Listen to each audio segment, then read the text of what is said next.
How's everybody doing this Saturday night? I don't know. I'm sweating out my Kentucky Wildcats versus Texas A&M football game. Thank goodness our defense is good because our offense has just stunk up the joint tonight. I don't know if we're going to manage to get that one pulled out or not. So if anybody's watching that, just by the way, throughout the evening, if you're watching ESPN and you happen to catch that score of Kentucky and Texas A&M, don't be shy. Type it in there to chat because I kind of want to keep up with it. I don't know if we're going to win or not, but I still kind of want to keep up with it. So we always have some information that we go over before we start opening things. So let's roll that out right now. First up, of course, feedback. I do have that completely automated on eBay. So anytime you leave positive feedback for me, you will instantly get it in return. And yeah, so it's kind of like a win-win, and you don't have to wait on me. So there's the advantage. And of course, the second and most important thing you see written up there right now is a big thank you, because I do appreciate you bidding with me, breaking with me, hanging out, chatting, hopefully keeping me informed on some scores tonight along the way. Hint, hint. We are next looking at breaks that are coming up here over the course of the next 5 days. This is the stuff that is already up and listed on eBay, available for bidding right now. Tomorrow night will be a case of Leaf Best of Baseball, a case of Bowman High Tech, and an 8-box inner case of Illusions Football. Monday night, we're going to open a half case of basketball jerseys, autographed, of course. Another case of our Archive Signature Series retired players, some more Flawless Collegiate, a little more National Treasures baseball, and some more Impeccable basketball. Tuesday night, we'll open an autographed baseball bat, and then we're going to kind of go through a full case of Contenders Draft Picks baseball. And I really dread sorting that. I'm going to tell you that straight up. Oh, yeah. I don't mind the breaking the full case at once, but the sorting of that one's not going to be very much fun. It's pretty bad when you dread it like 4 days in advance or 3 days in advance. On Wednesday night, we are going to open another case of Leaf Best of Baseball, some more Flawless Collegiate, and we'll do a 16-box master case of Illusions Football on Wednesday night.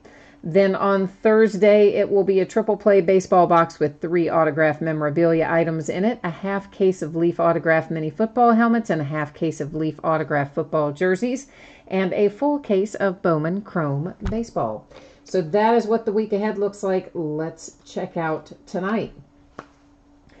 Mostly free shipping breaks tonight. Our baseball glove, our half case of baseball jerseys, our autographed full-size football helmet, and Flawless Collegiate, all free shipping breaks. Our paid shipping break tonight is Goodwin Champions. Goodwin Champions. Please remember, no mail service on Monday because of Columbus Day. So I'm going to be printing labels over the weekend. They're not going to be picked up until Tuesday. If you see one printed for you, just understand it's not going to scan until Tuesday, but I'm just trying to get a lot done. Then, of course, the next thing you need to know has to do with shipping dates. Paid shipping break, I'm anticipating to get out the door on Wednesday. Free shipping break, I have pegged to go out on or before Thursday. Sometimes I'm able to get those out earlier. Sometimes they're on the money, but that's what we're projecting. And of course, in any of the breaks tonight, if your team is not the team pulled, you are entitled to a consolation card. It can be from any year in any series. I just kind of reach in the box for your team, grab one, and send it on if you're due one. I do track that for a rolling 90-day period. If you're in one of our free shipping breaks tonight that you see listed there on the screen under the free shipping section, then typically I'm going to hold your consolation card until the next time you have a package heading out the door. Then I gather them all up, send them all out at once with that package. If you don't want to wait and you're in that free shipping break or one of those free shipping breaks, send me a message on eBay. I will be happy to get it to you by itself ahead of schedule. And then, of course, our paid shipping break, that's Goodwin Champions. If you get skunked in there, consolation cards will be sent out with the rest of the break. Okay, so that's the way all of that's going to work. First up tonight, 2018 Hit Parade Series 2 Autographed Baseball Glove, break number 4. And everything we're opening tonight ended tonight, Saturday night. Can you believe we are already on the 6th day of October? Crazy. Couple of teams didn't sell. You'll see that was noted there as no bids buyback. That would be the Marlins and the Padres. Everything else, you see a name across from it. If you're the winning bidder, that should be your eBay user ID. Last but not least, I am taking away autofocus because I hate it. I don't like all that zooming in and out. That's why your background went out of focus. But we should be all good regardless. So in chat tonight, it looks like we have Jay Allen and Kian's dad and Camden all here. Jay Allen is keeping me up to date. Thank you, Jay Allen. He says we're still all knotted up 7-7. Start of the fourth quarter for Texas A&M and my Kentucky Wildcats. You know, it has not been really a very fun game to watch because nobody's had very good offensive production on either side of the ball. So I guess, though, it's hard for me to complain about that when I've been complaining about the pro game being nothing but a shootout lately. So I guess I can't have it both ways, can I? But somewhere in the middle would be nice, like a reasonably decent scoring game, maybe, without it being, you know, just all offense. I don't know. Somewhere there's a happy medium between college ball and the NFL, but we haven't quite found it yet, have we? Anthony and Liz Bennett are here. Ashley is here. And Kian's dad said he heard a rumor that Trubisky had a good game last week. Haha, man. Yeah, you know he did. So I hate the way they do these.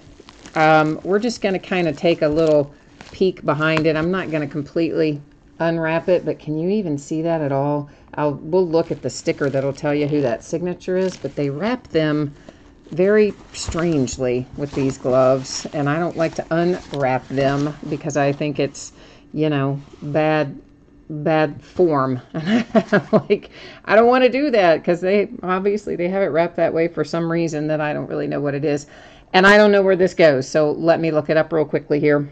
We'll do, of course, length of service, because I believe this is a retired player, right? I don't think this is an active player. So 1 second here. I was really hoping we could get by without looking something up first out of the bag tonight, but you know what? I was wrong. So there you go. And he played, it looks like, for a few different teams. So let me pull his full stats up and we'll find out. It'll be based on length of service then. And I'm still trying to get you a good look at that signature. You can see it under there, but they don't really make it easy, do they? So there is your glove, and I'm going to leave it just like it is with your little foam blocks and saran wrap. It'll go back in that Hit Parade bag that it was in. And it looks like, what do we have here? 1, 2, 3 years of the Giants, couple of years of Dodgers, 3 years of Brewers and Indian, couple of years for the Braves, 1, 2, 3, 4, 5, 6 for the Expos. So that's where we're headed based on length of service. And of course, you probably know the former Montreal Expos are the current Washington Nationals, and cards and items always stay with their franchise if a franchise has relocated or renamed. So that means the glove is headed to the Washington Nationals. Ooh, we just got a pick, Jay Allen said. Oh, that's good. I like that sound. I like that plan, Jay Allen. But the key is going to be now, can we turn it into points? Because, good grief, we haven't been able to convert anything, which just, I'm going to tell you right now, I've been saying it all year. Like, I know we went with Terry Wilson because he's mobile and blah, blah, blah. But I'm going to tell you right now, if we had Gunnar Hoke in there, Hauk, whichever way you say it, he'd be slinging that ball down there and we'd be scoring points. He may not be as mobile, but he's accurate and he's good, and I wish they'd put him in, but there you go. So we're moving now into our half case of autographed baseball jerseys. Everybody probably saw this a minute ago, so I'm not going to read it all off again, but if you didn't hear me talking about it a minute ago, please take a moment, look up there, review the information that you see on the screen, and hit me up in chat right now if you have any questions. So this is a half case of 2018 Gold Rush Series 2 autographed baseball jerseys, half case break number 26. And of course, same format as before, team names on the left, your name in lights across from your team if you're the winning bidder. And of course, again, new spreadsheet will go up before each break. So if you're not in this one, you'll see your name up there shortly. This is the back half of a case, so we don't have to take it all out and number it tonight because we did that when we started the case. So tonight, a little easier. We just managed to, get in here and get them out. Carmen's here. Hi, Carmen. Corey's here. Hi, Corey. Ashley, sometimes we do have spots that we sell live for teams that didn't sell or people that didn't pay. I tell you, we've had a little bit of that the last couple of days, but finally tonight, no zero feedback bidders leaving us high and dry tonight, I'm happy to say. So that's the good news. Oh, Anthony and Liz, you said that was a 95 World Series glove. Okay. Jay Allen says that it notes the 95, so we may have to go back to that glove then. We'll go back to that glove in a moment, guys, but it, of course, doesn't have a team designation on it, but if it does have something else that indicates a team, we'll go back and revisit that. Just hold your horses there, and I'll go back and pick it up there in a minute. Right now, we are a JSA authenticated jersey. There is Steve Carlton. There's your JSA authenticated sticker that goes with it. And of course, these are generally custom jerseys. I think this one is no exception to the rule. Yeah, Throwback Phillies custom jersey there is first out. So Steve Carlton and the Phillies coming out first. Then let's go check out number 2 here.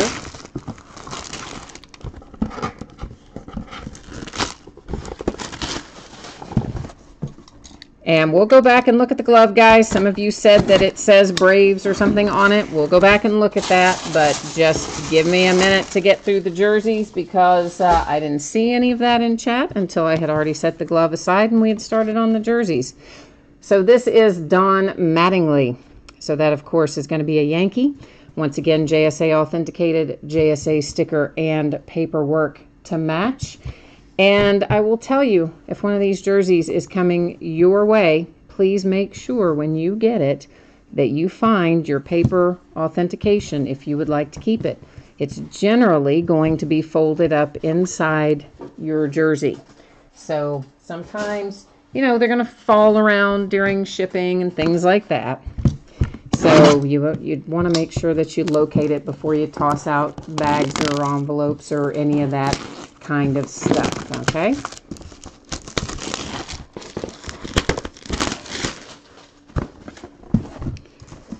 All right, moving on down the line here.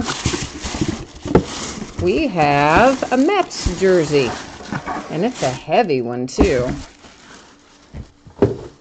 It's Mike Piazza, and there's a JSA authenticated paper and sticker. There's your autograph.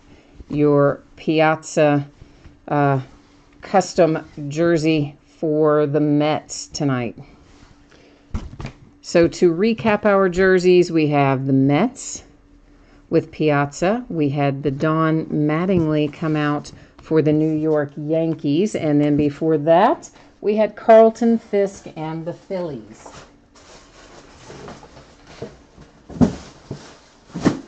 All right, I'm going to get these jerseys all set aside. We're going to pick the baseball glove back up. And give me 1 second to get it picked back up and carried back over.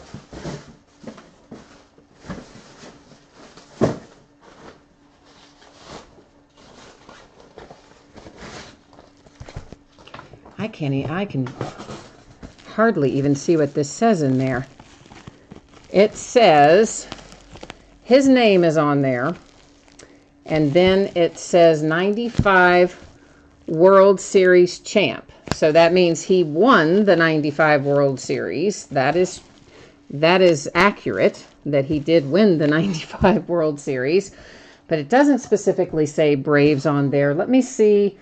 It does look like he's got a 9 after it, a jersey number. So let me see if he wore a different jersey number for one team than he did for another. And if one of them he wore a 9 and the other one he didn't, then that will be our deciding factor. Because, you can sign World Series champ because you won the World Series, but it does not say Braves on there anywhere on the glove, which would again take us back to more of a length of service unless he wore number 9 for one team and not for another. So I'm trying to look that up right now. Yeah, this is why it's always such a drag to open stuff like that, because you can come up with 500 different possibilities. And of course it does say, guys, in the special circumstances of a listing, it talks about all the different ways that we determine how something is given out, okay, how it is derived. So I'm trying to find something right now that tells me what number he wore, and I cannot see it right now. So I don't know what number he wore. Can't seem to find it. So guys, if you're interested in the glove, at the end of the break, I'll go back and research the jersey number some more. But for the time being, it was awarded based on years of service. Nothing on that glove says Braves on it. So by the way the rule is written in special circumstances, I believe, unless his jersey number, again, was 9 for one team and not for another, then it's going to stay where it is. The only thing that would make a difference is jersey number. The reason that would make a difference is because if you look in, again, special circumstances, there's an area down there that talks about custom jerseys. This would sort of fall into that same thing, where there is no team noted, but if it were to match a jersey number and other identifying things, then that's how it would work, okay? So right now, we're going to leave that be, and I can research that more at the end of the break, but I'm not going to, I did already call it for a team. There's a question about it. I'll look at it again at the end of the break, but we're not going to take another 20 or 30 minutes to try to find every jersey number that he wore throughout his, 16 or so year career at this moment in time. So for right now, I'm considering it still to be length of service because it does not say Braves on it. And it does just say World Series champ, which can be true of, he is a World Series champ. So, all right, if you didn't see this before, here's another look at it. Talks about your anticipated shipping days, consolation cards, and other information that you need to know, okay? We are getting ready to open a Hit Parade full-size football helmet, Series 35. This is break number 24. And, of course, our team names are there on the left, and our winning bidders are across from it there on the right-hand side. And we haven't opened a full-size helmet in a little while, so this gives us one to get into. There's this sticker on it. It doesn't fit within the camera range very well, but you can see it there on the seal. And I'm going to try to get this out of here so you can see it come out that way.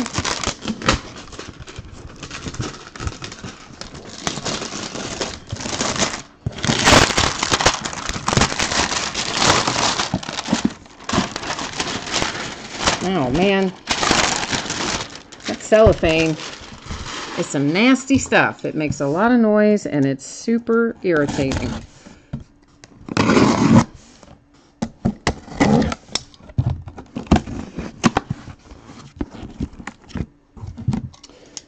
All right.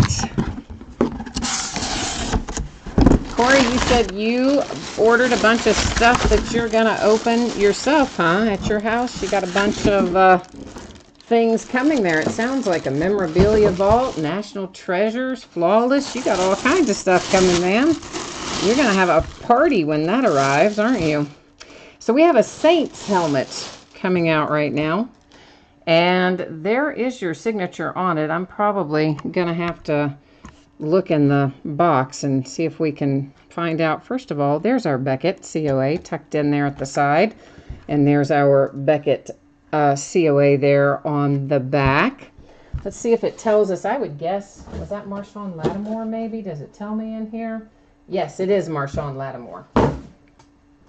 So the Saints hitting the full-size helmet tonight with the Marshawn Lattimore autograph. I'm going to leave your Beckett COA just tucked in right there where it is. So when you get it, it should be tucked in right there at about that same spot.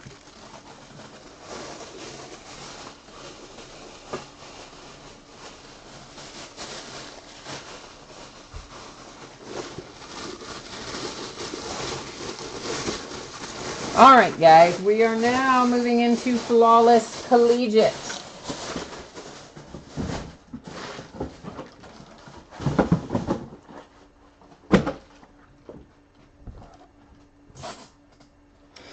Camden, I can see that you're clearly upset about the glove. I would encourage you to go to the listing description.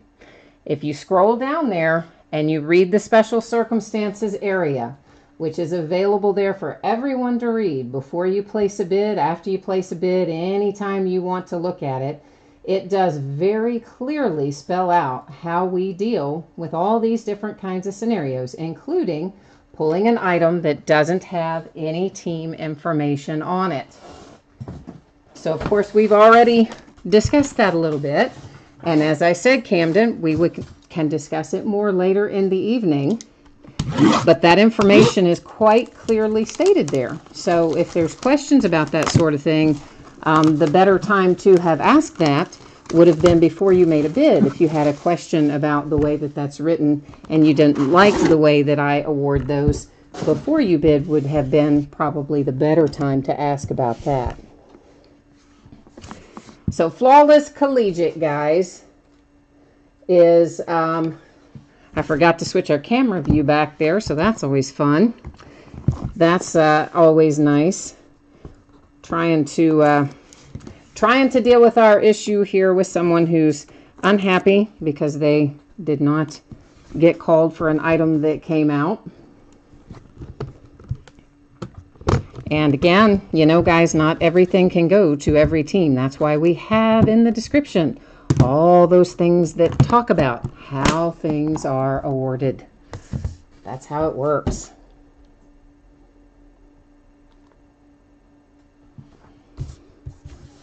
Okay, so we are now taking a look at, no, it is not a school case. You guys, we haven't pulled any of the school cases yet, but some of you may know Flawless does have an option in here where they have suitcases that are all players from one school.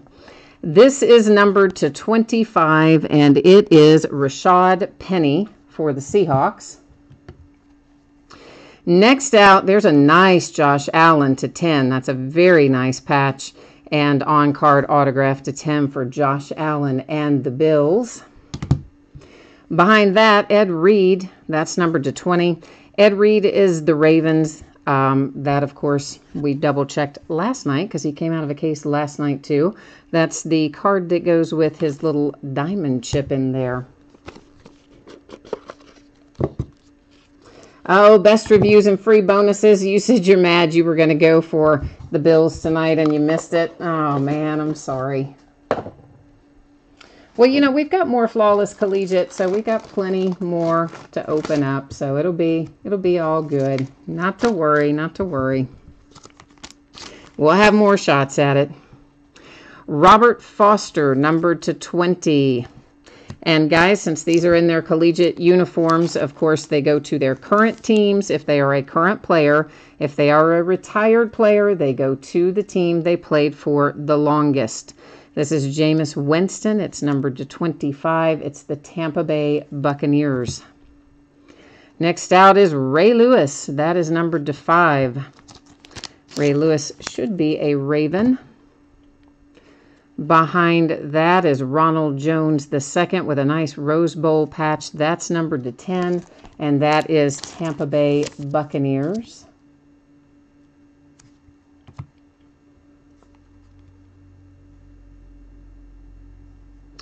And here is Marshall Faulk, numbered to 10.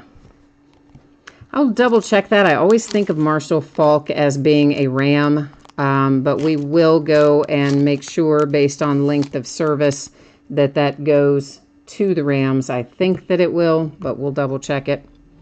Marcel Aitman comes out next, numbered to 25. Behind that, we have a little Royce Freeman with another piece of the Rose Bowl patch. That one numbered to 15.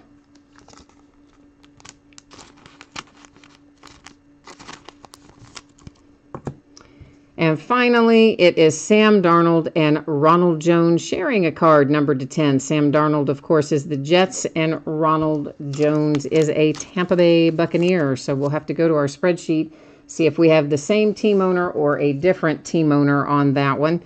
And if we have different team owners, then that will be awarded using random.org. But in the meantime, let's double check on our Marshall Faulk card here and make sure length of service wise where that one's going to go.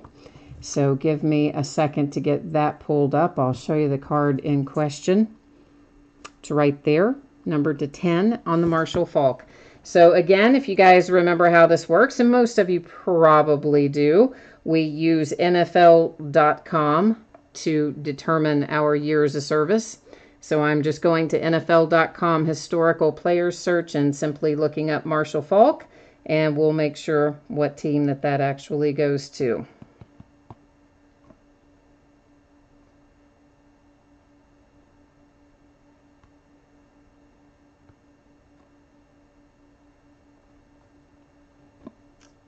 And it is loading, loading.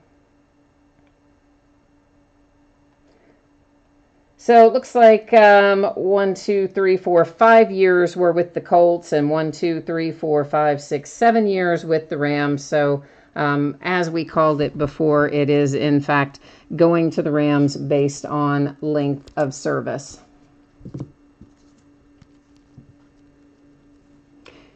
Ronald Jones again. We looked at that one, so we don't have to look him up. We know where he goes. This is what we're looking at next. And of course, it is Sam Darnold and Ronald Jones. So we're looking at Jets and Tampa Bay Buccaneers. Let's get back over here to our spreadsheet for that and see if we have the same team owner or a different team owner. Every once in a while we get lucky and we have the same one. So the Jets is JT Sports 23, and then the Tampa Bay Buccaneers is CP Dudus or Dudus, maybe Dudus. All right, so that means we are, in fact, heading over to random. And here's how that works, guys. It is always typed in left to right or top to bottom, depending on how a card is oriented. And this card is oriented as left to right. So it's going in as the Jets, who are on the left-hand side of the card, and the Bucks, who are on the right-hand side of the card. I will do random 3 different times. The first 2 do not count.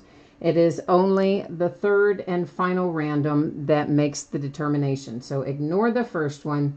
You can ignore the second one. Here is our third and final. And there you'll see 3 times our date and time stamp. And that goes to the Jets, which I have a typo in there. It says the Jurors, but you know it means the Jets. So that's this dual team card right here. Is the New York Jets. And I'm sure that you know I wouldn't mark on a card, but since Camden seems to be intent on making everything rigged or somehow working against him tonight, there was a demonstration that in fact it is not marked on the card, but on the sleeve. So one more time, let's recap. We've got Sam Darnold taking this one for the Jets by way of random.org. We have the nice Ray Lewis. Behind that is Jameis Winston for the Tampa Bay Buccaneers. Then we have Robert Foster, numbered to 20. Did I look up Robert Foster? Let's check that one out, make sure that I know where that one goes as well, because I don't really think we looked up Robert Foster. So let me check that one real quick and get it out of the way. Buffalo Bills. So wanted to make sure I didn't leave him out. So Robert Foster is the Buffalo Bills. Royce Freeman with his little RF autograph there coming out for the Broncos. Our Marcel Aitman is out. Marcel Aitman is a Raider, I believe. Ronald Jones for the Tampa Bay Buccaneers. The Marshall Faulk for the Rams. We have Ed Reed for the Ravens. It's a little diamond chip, and there's your little diamond card that goes with it that basically I think tells you it's not a blood diamond and such. Here's our handsome Josh Allen to 10 for the Buffalo Bills. And finally, it's Rashad Penny for the Seahawks. So let me get Flawless Collegiate set aside. We're going to be starting here on some Upper Deck.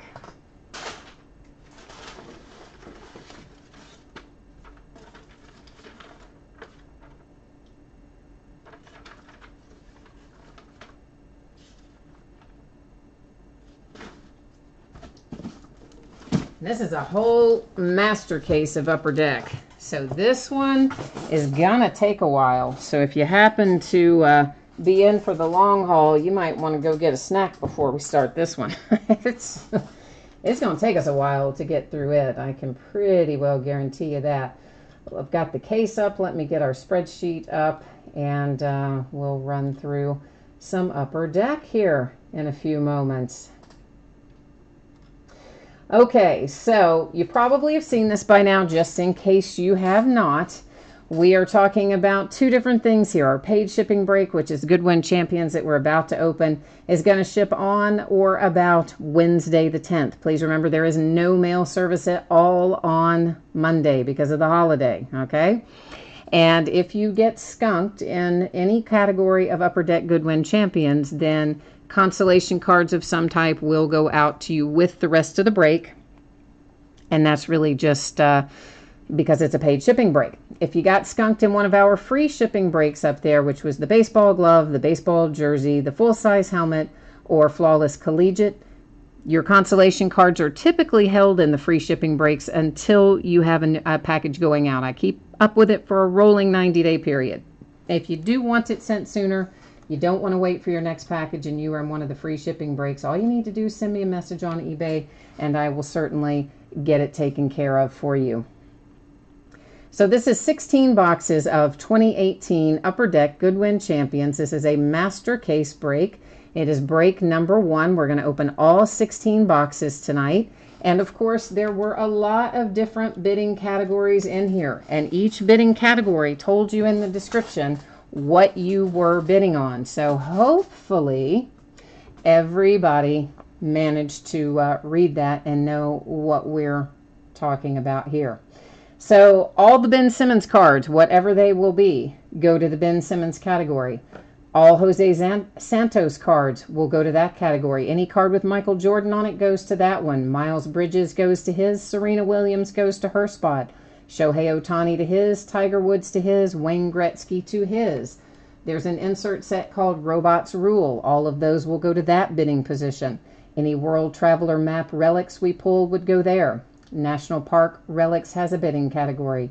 Masterpieces Art of the Ages has a bidding category. Aviation Relics, Canine Companions Patches, Jungle Book Relics, Presidential Legacy Relics, Splash of Color base cards that are not autographs or not relics go to the Splash of Color base.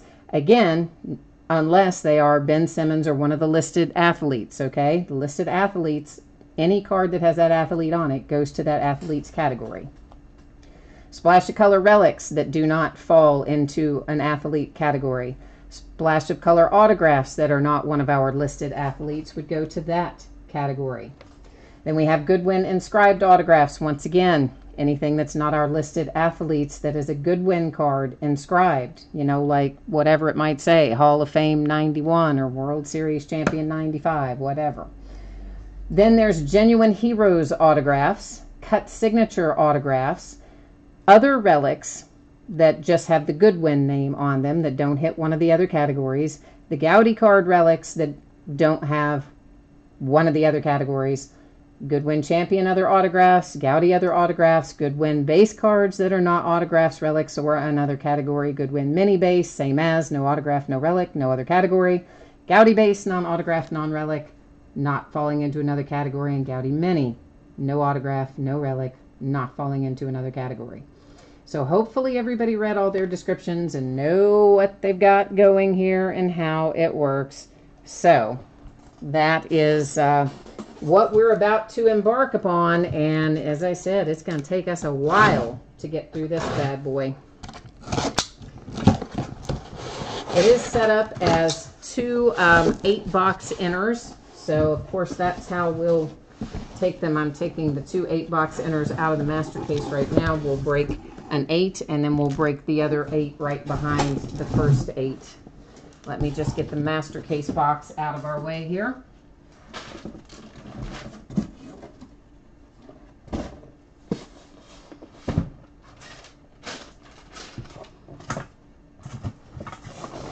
And embark upon some Upper Deck Goodwin Champions.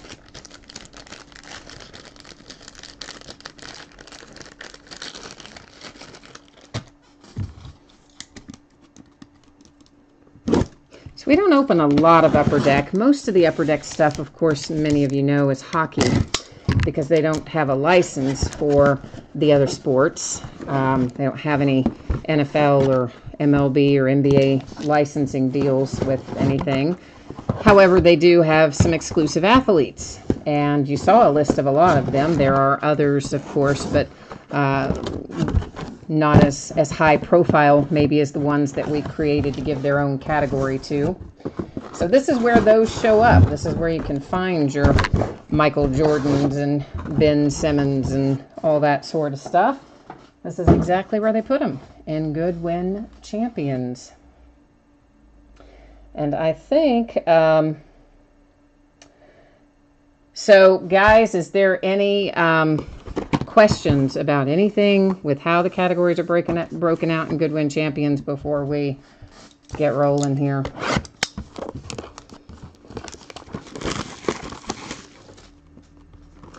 Jay Allen says it's tied again at 14-14. Okay, well, that's probably not a good sign. Like, I don't know. We're going to pull this one out or not. I'm not feeling, I don't know. I'm not going to say we're not going to win, but I'm also not definitely thinking that we are. So we're going to be looking for 3 hits per box. You can see on here it can be an autograph, a relic, a manufactured patch, or a 3D lenticular. We have 100 cards per box, so that's why I told you it's going to be a while. There's 1,600 cards in this break, so yeah. So that's how things are going to roll. So there's Goodwin Champions. You know, again, guys, there's a Gowdy. I'm sure everybody knows what we're looking for here. But any of these that you see that say that on them, if they're not one of our listed athletes, and it's not a relic and it's not an autograph, then the Goodwins go to the Goodwin base and the Gowdies will go to the Gowdy base, and so on and so forth. That's how that works. And this is Mark Coleman, but it is a splash of color. And so that would go to splash of color base. I'm just kind of pointing these out as we go through them the first time so that everyone's kind of got a handle on what we've got going here with this tonight. Corey says I'm going to have a whole case of filler cards when we're done. Well, but see, all these were broken out. So the people who bought the categories for the base cards or the base mini or whatever it may be, they're going to end up getting all of those. So they'll ship off. They're going to be shipping off somewhere. They're not hanging out here. They will be heading out the door. So there's an example of a Ben Simmons card. So again, any card that has Ben Simmons on it is going to go to the Ben Simmons category. So there's the first card that we see for him. That's a splash of color, but it is base. No relic, no autograph. And now that you have kind of an idea of the stuff we're going to find, we're just going to kind of buzz through these at a pretty good little clip unless we're on a hit. I'm going to get several packs out, and we're going to approach it more like we normally do from here on out and just ride right through it.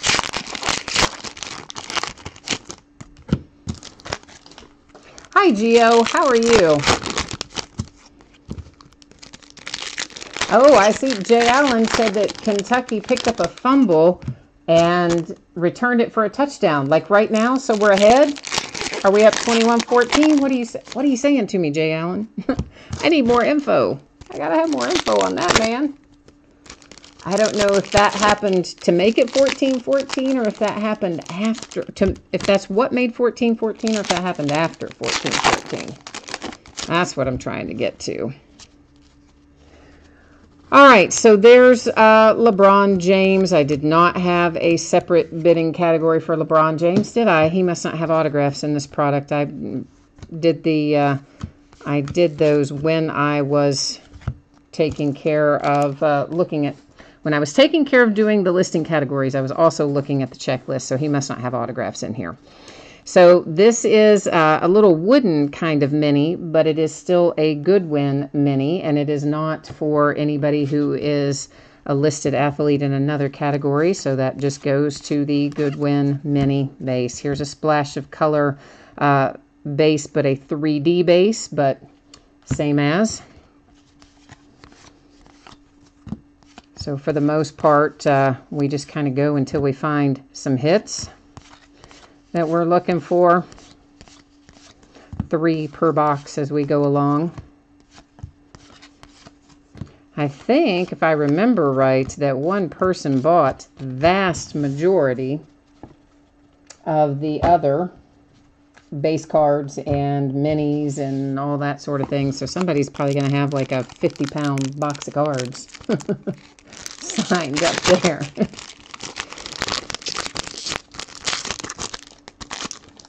Gio, what is, are the Yankees playing right now? I didn't know what time that game even started. I got really focused on the UK Texas A&M football game. And, of course, I was working, so I didn't even pay attention to the baseball start time tonight. But if they're already up and running, what kind of score are we looking at over there?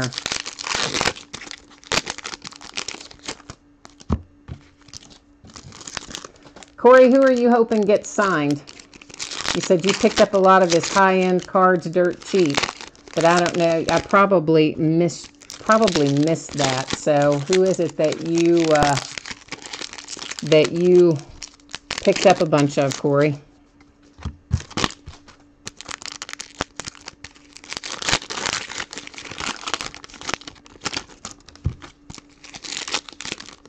Oh, Kaepernick. Okay. Yeah, there's all kinds of things that you can do with Goodwin Champions. They do have some sort of thing where you can collect all of a particular set and get something else, but for sure, I think it would take a lot of work to accomplish it. I'm pretty sure that it would. Pretty sure. So Jose Santos, of course, is an example of a card that goes to the listed player category. And so on and so forth. Goodwin's very similar to Allen and Ginter. Greg pointed out to me tonight, I don't know if Greg's on tonight or not, but he sent me a message earlier and let me know that that I had messed up. There's another Ben Simmons. Had messed up and left a Allen and Ginter description somewhere, or some verbiage about Allen and Ginter somewhere in the listing that I had not taken out of there. So here's one of our hits for this box, and it's Canine Companions, and I don't think these are particularly easy to hit. The Canine Companions patch, this one is a Rat Terrier, and I'm pretty sure that that's a pretty good card. I'm fairly sure that it is. And I forgot, let me grab our lenticular card really quickly here, because that is one of our hits, and I think I stacked it over there with the base, and I do need to stack it back with the hit, so let me just real quickly go through here and grab it so that I have our hits together, along with, where's our little wood mini? There he is. Okay, now I think we're back on track. And here is a relic for Andre Silva. So this is an example of Goodwin relics. That's the category it goes to, because it's not a relic of a listed athlete category. So that's where it goes, Goodwin relics.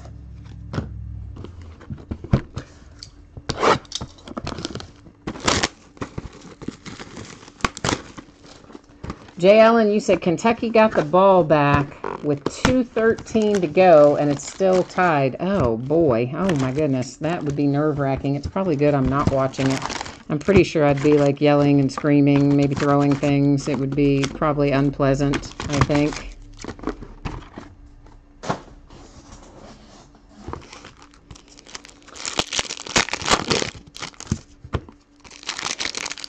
Corey said, the only thing you would want out of this is Michael Jordan, Ohtani, or Wayne Gretzky. Really, you would not want Ben Simmons, because his autograph would probably sell for more than all those guys together.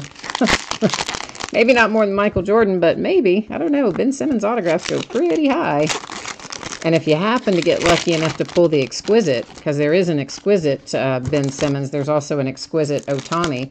If you were to be lucky enough to pull one of those, that would be a tremendous amount of money.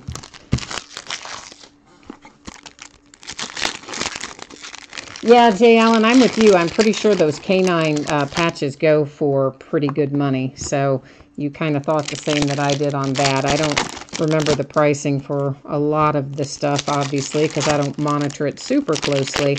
But Canine Companions, I think, is one that usually has pretty good resale value.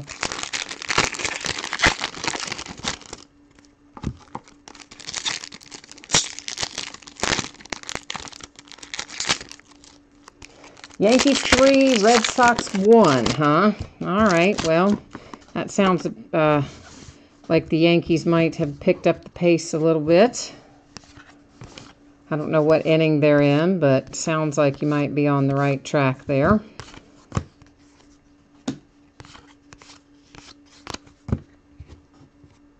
It's always interesting to see who all is in here. Like, they have all kinds of stuff in here. UFC fighters, and there's a Serena Williams card. Of course, those will go directly to the Serena Williams bidding spot. Another Ben Simmons, that'll go to his bidding spot. Michael Jordan, that goes to his. Another splash of color.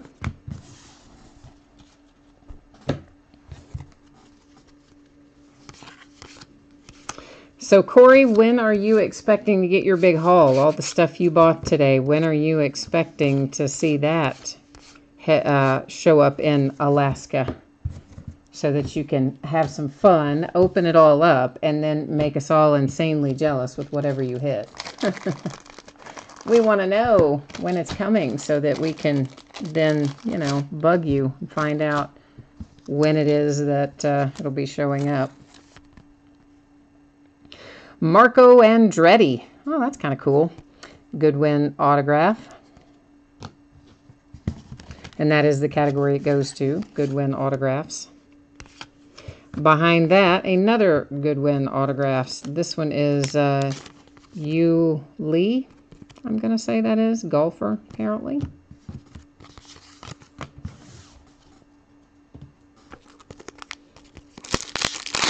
It's in the 6th inning for the Yankees and the Red Sox. Okay, well, we've got a little bit of time left to go in that one. I'm thinking since Jay Allen didn't give me any updates, Kentucky must not have done anything with the ball. I bet we're going to overtime. Oh, no. He's telling me Kentucky is punting with 13 seconds to go. Good grief. That's just pitiful. I'll tell you, we should have put Gunnar Hoke in the game and let Gunnar run a couple of series, and I guarantee you we would have points on the board. Whether it would have been a touchdown or whether it would have been a field goal, I bet you if Gunnar had run a series or two, it wouldn't be a tie game. But anyway, I guess I just better hope that nothing crazy happens and Texas A&M doesn't score in that last 13 seconds and give us at least a chance in overtime.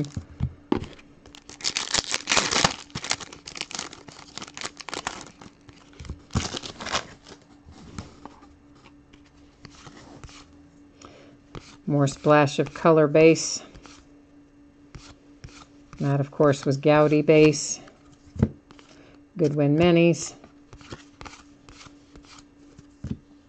And there's a splash of color for Ben Simmons coming out.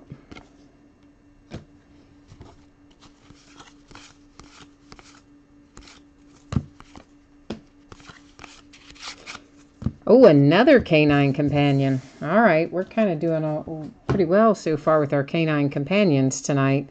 This one is a plot hound. I've never heard of a plot hound, but anyway. So 2 canine companions relics tonight. Not too shabby so far.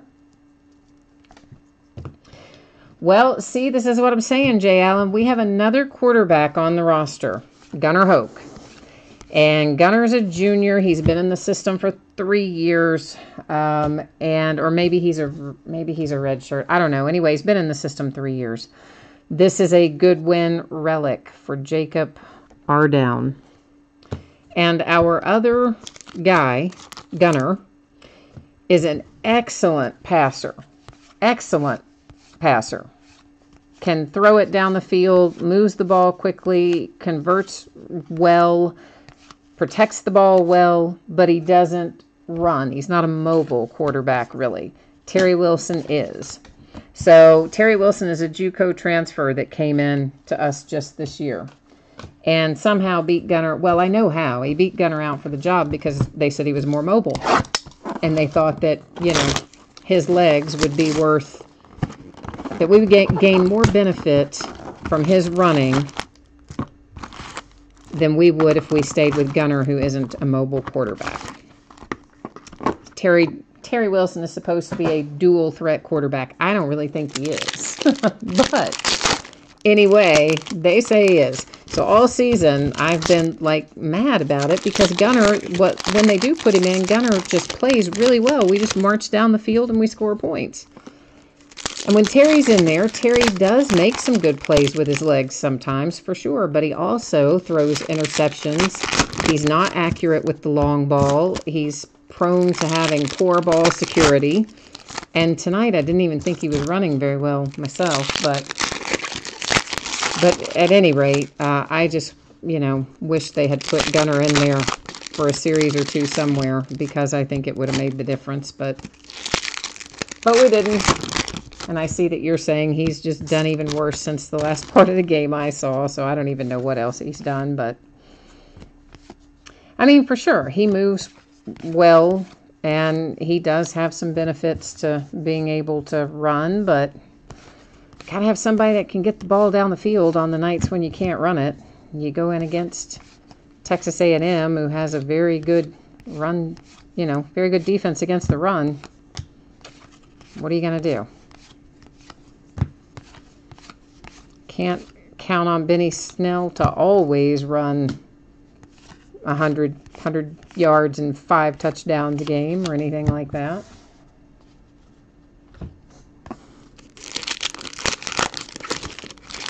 Hey, Greg, how are you tonight? How are things going for you this evening, Greg?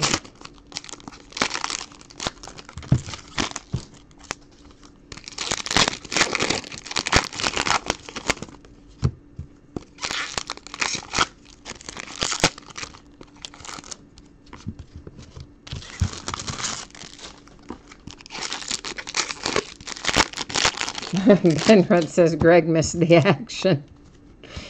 Yeah. Oh, yeah, Greg, we had a disgruntled person in chat earlier on the autographed baseball glove. Went by length of service, as we would typically do in a situation where a team is not designated on an item. And the guy got bent out of shape because, as well as the autograph, there was an inscription under it that said he was 95 World Series champ, which he was, 1995 World Series champ.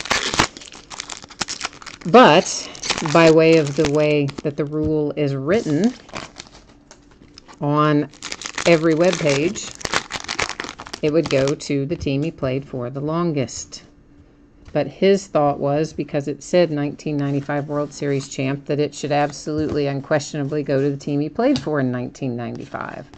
But there was no mention of the team. So anyway, so he got really bent out of shape and spent a good long while, going back and forth and, basically expressing his extreme displeasure with me repeatedly.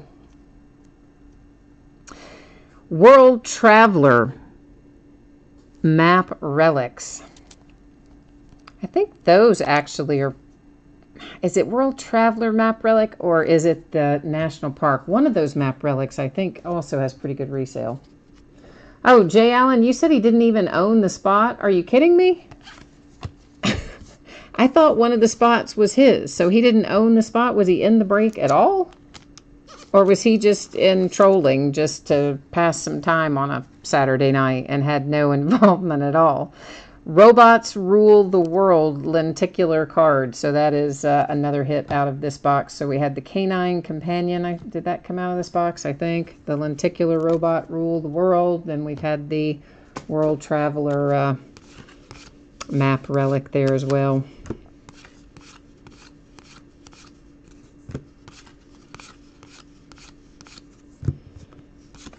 So yeah, Greg, you did miss all the fun. I tell you what, though, sometimes that is why I just think... that's one of the reasons I don't like opening the autograph stuff like basketballs and, and like the glove and things like that. Because it should be pretty cut and dried, and it really is. I mean, it's written the way that it's written, which is link the service. But... then you get somebody throwing a fit over an inscription and sends you off into a 30-minute tangent from that person.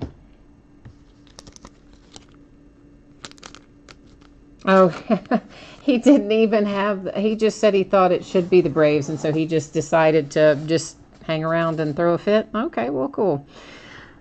George Bryan, that one is hand numbered to 25, and it goes to Goodwin Champions Inscriptions. This is actually Goodwin Inscriptions, guys, because you see the signature, and below it, it says Bryan Brothers Golf Inscription. So that is where that goes. Goodwin Inscriptions, not regular Goodwin autographs. Goodwin Inscriptions.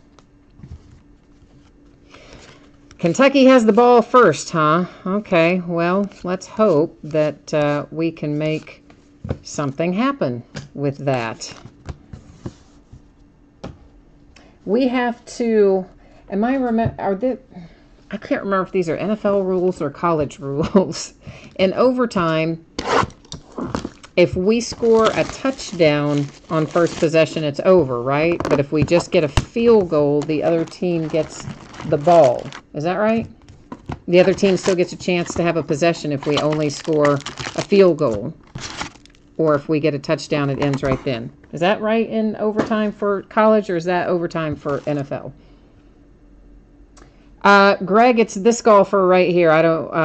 George Bryan is the golfer. That's the one we just pulled, and it goes to Goodwin Inscriptions because it's got the autograph and then the inscription right below it. And Inscriptions did have its own bidding category.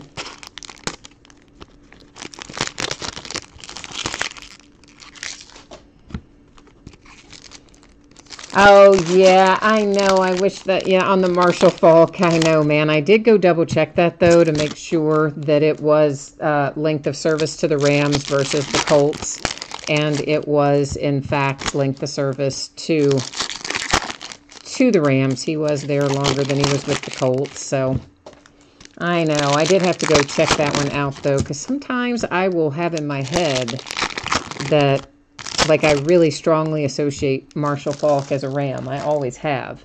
And sometimes I will think, oh, yeah, it's definitely, he was with the Rams longer, and you'll go look it up and find out, whoops, no, that player was with another team longer, but... in the case of Mr. Marshall Faulk, he was, in fact, a Ram longer than he was a Colt.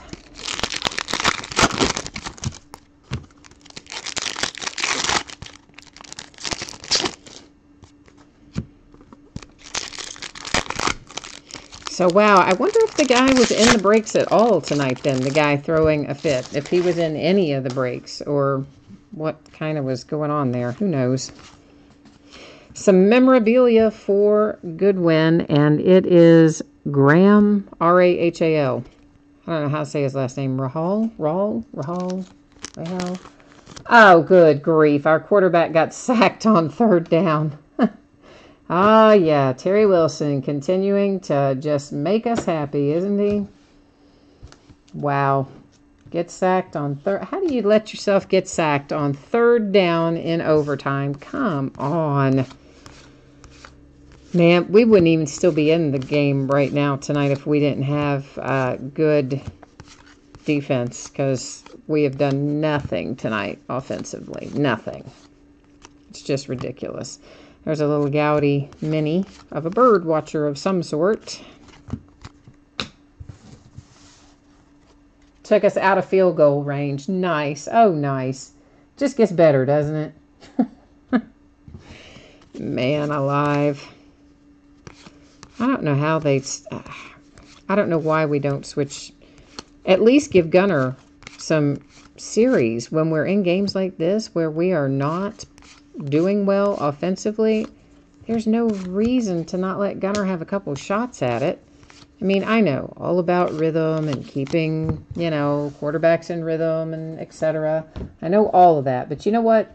If Nick Saban can platoon his quarterbacks, we could platoon ours. That's what I'm saying.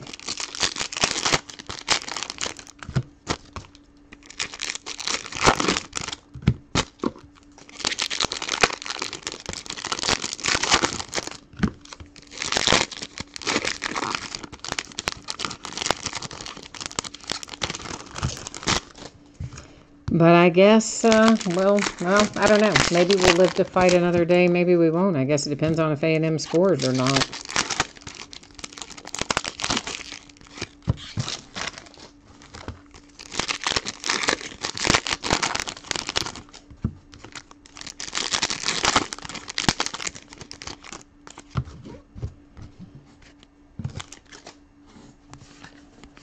They haven't really played their best tonight either, at least not the part of the game I saw. I can't obviously comment on what's happened after that, but up until that point, there was another Serena Williams heading to her category, another Gaudy.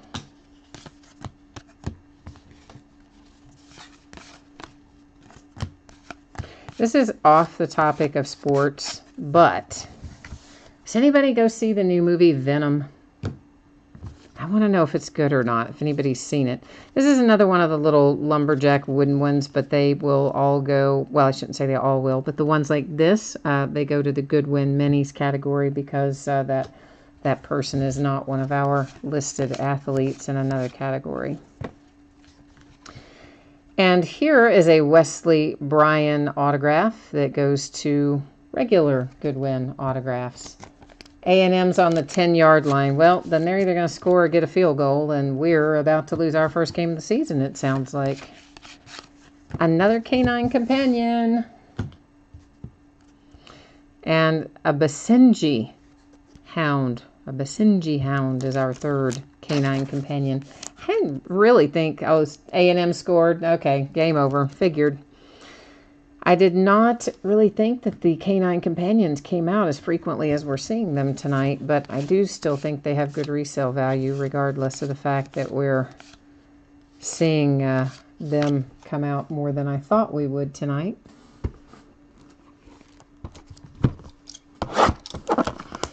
Yeah, well, so we lose in overtime. Oh, well. I didn't have a good feeling about this game. I was talking to my mother about it. We were discussing it earlier today, and I said, I just don't know if we're going to win at A&M. I think we're going to lose there and then win at Missouri. She thought we might win at A&M tonight, but sadly, we did not. Oh, well, what are you going to do?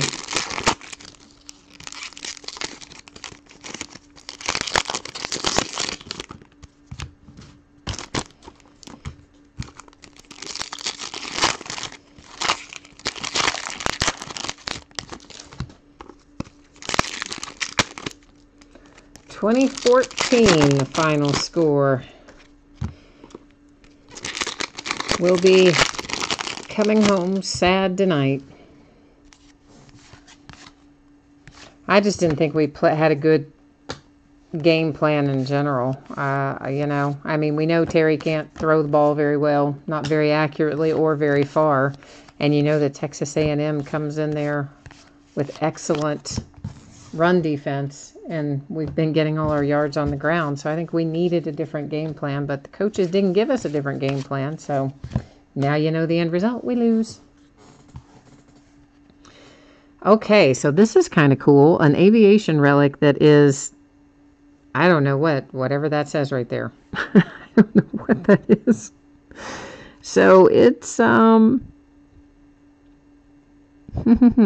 kind of a fighter aircraft for Italy, looks like, if I'm reading that correctly on the back there. Huh. Well, that's kind of cool. So aviation relic out for somebody. Whoever has the aviation relic category gets that one. Here is a lenticular Robots Rule the World.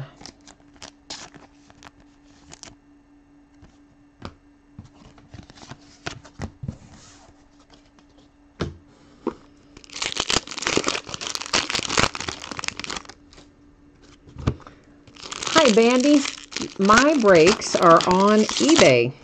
And I have kind of an interesting username on eBay. Hey, Jay Allen or Greg or Ben Rudd, would one of you guys do me a favor and type in my eBay username into chat for Bandy so that I don't have to try to spell it out? And then what you can do, are you registered with eBay, Bandy? If you're signed up there, then all you have to do is go into advanced search. So like at the top of every eBay page, there's an option for search. And then you can do an advanced search. And then if you go into advanced search and you type in search for items by seller, and then Jay Allen, thank you. Jay Allen there typed in my eBay user ID there into chat. So then you can just type that into search for items by seller. Type in my user ID, hit go, and it will bring up everything that I have currently listed.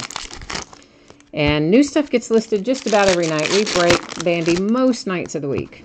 Not every, not every night, but most nights really, I guess. Don't miss too awfully many. And we break all kinds of stuff. Not as much of this. Like we'll probably do one more case of Goodwin Champions, but we break lots of basketball and football and baseball and the Topps and Panini stuff mostly, and a lot of Leaf stuff. We have an Emily Collins memorabilia. Goodwin Champions Relics is the category on that one. Now, of course, remember, guys, this is only the first of the 2 8-box cases. So we've got 3 boxes left to go out of our first 8-box. Then there's a whole other 8-box down there because we're breaking the entire master tonight. Gowdy Mini Serena Williams, but of course it goes to the Serena Williams bidding position. All cards for her go to that. Michael Jordan goes to his own spot.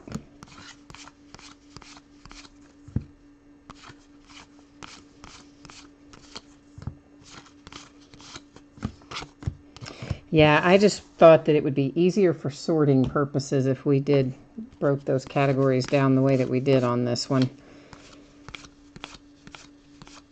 Because I also looked at how everybody else has been selling theirs, and they've been doing it pretty similarly in that they break out certain athletes and then they break out some of the other categories, but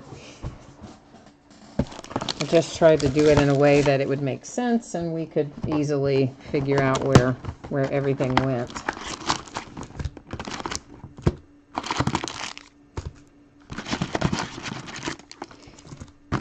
So, Corey, if you're still on here, I think that's the thing you have to get. That's the bounty card. So it's the Splash of Color 3D that is the lenticular variation that you can collect to get the whole set that are the bounty cards. So, of course, if you want to go in there after those, there is a Splash of Color base category, but which would cover everything except Splash of Color relics, Splash of Color autographs, and then of course it wouldn't cover any of the splash of color for our listed group of whatever it is, 6 or 8 athletes, but it would be all the rest of them. Yeah, Jay Allen, I don't know. I mean, I think you could probably have done something maybe where you took just like all the base of all the Goodwin and all the Gowdy and made one big base category, but I wasn't 100% sure if that was the best way to go or not, because there are some people, I think, that only like the Gowdy, that's what they collect out of it. So that's why I figured I'd keep those two split out.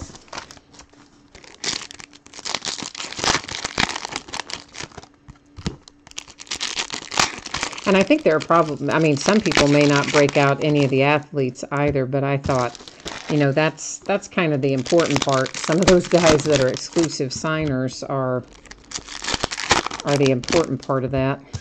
And if we were to get lucky enough to, say, find Ben Simmons Exquisite in here, I mean, that would be worth a tremendous amount of money to somebody. And there's an Ohtani Exquisite as well.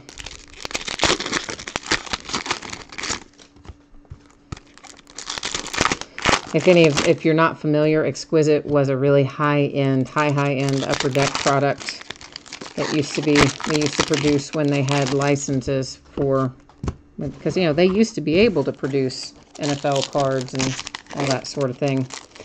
They just can't anymore. So, but they used to have Exquisite was their high end for that.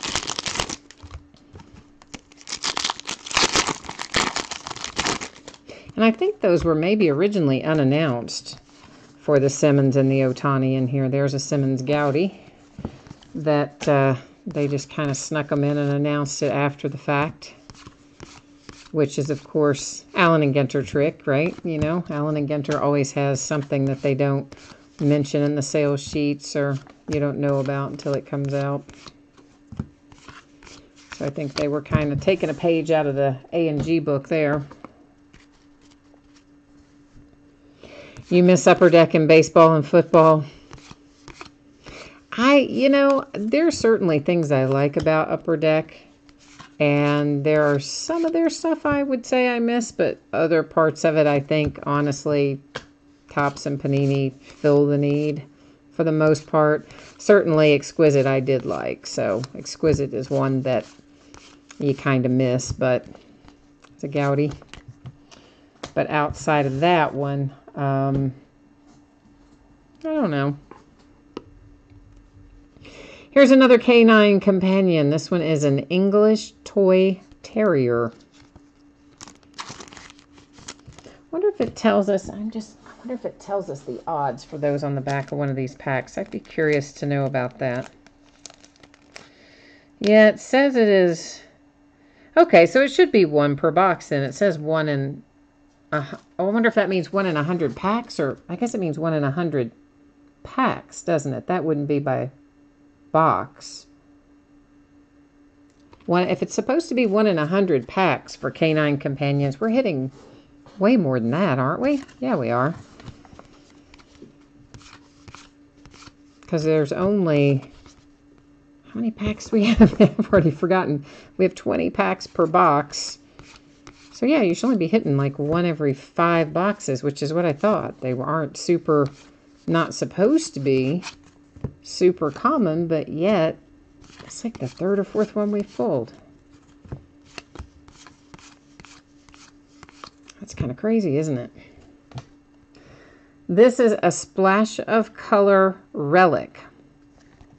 And since he is not listed off in his own bidding category anywhere, that is where it goes. Splash of Color Relics category. A Lenticular Robots Rule the World.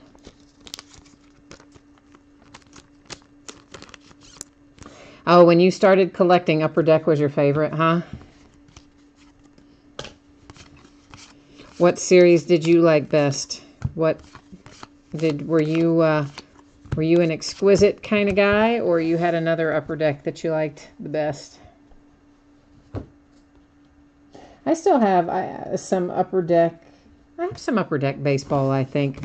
Or I did have. I may have sent them all out by now. But at one point I had some Upper Deck baseball cards that I sent out sometimes as the bonus packs and stuff. Because I picked up a handful of boxes of them from my local card store. That's where I get a lot of the stuff that I send out is bonus stuff. Often it's things that he's got there around the store, and I'll just go in, pick them up, and then that's, I'm pretty sure I had 3 or 4 boxes of that recently, but I may have sent them all out, I don't know. Oh, in 1989 when there was just the one. Yeah, it was just the singular, it was just Upper Deck, period, you're right. You know, I might have some Upper Deck football around here still somewhere, too.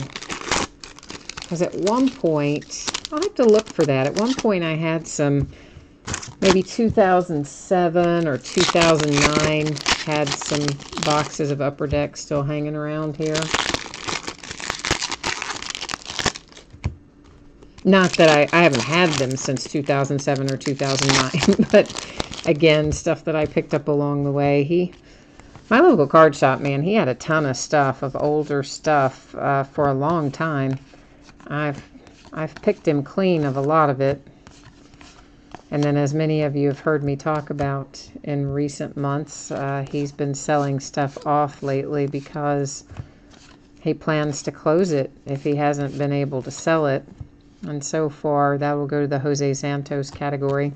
So far, he hasn't had any takers, so he's gonna close it down come December 31st if no one buys him out. So he's been selling through a lot of that older stuff. So I'm kind of a sucker for some of the older stuff. So every time I go in there now, I walk out with a big pile of boxes of, stuff from sometime in the last 10 or 20 years. So eventually you'll start seeing that stuff go out to you guys as bonus cards or bonus packs or things when you have your no-hits. Or sometimes I'll do them in mixers and we'll mess around and do different stuff with them. But I've picked up quite a little collection of odds and ends things from him recently.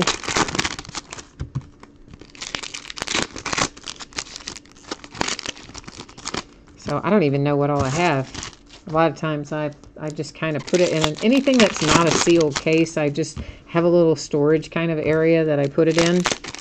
And my idea is I grab it as I need it, whether that is need it to make a mixer or need it to send out to you guys or something as bonus type stuff. So I don't always look through it to inventory it to see exactly what's there. But I probably need to do that pretty soon. So we can get a little bit of a handle on it.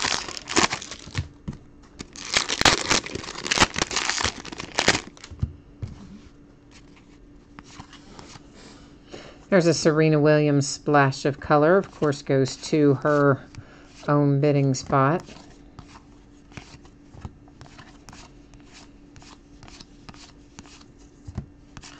Haha, look at the bowling guy.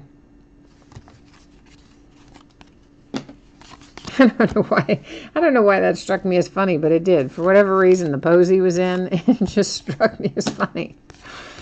That was a Tiger Woods splash of color. There's a Wayne Gretzky splash of color. Of course, each of those go to their own bidding categories, as does Jose Santos go to his.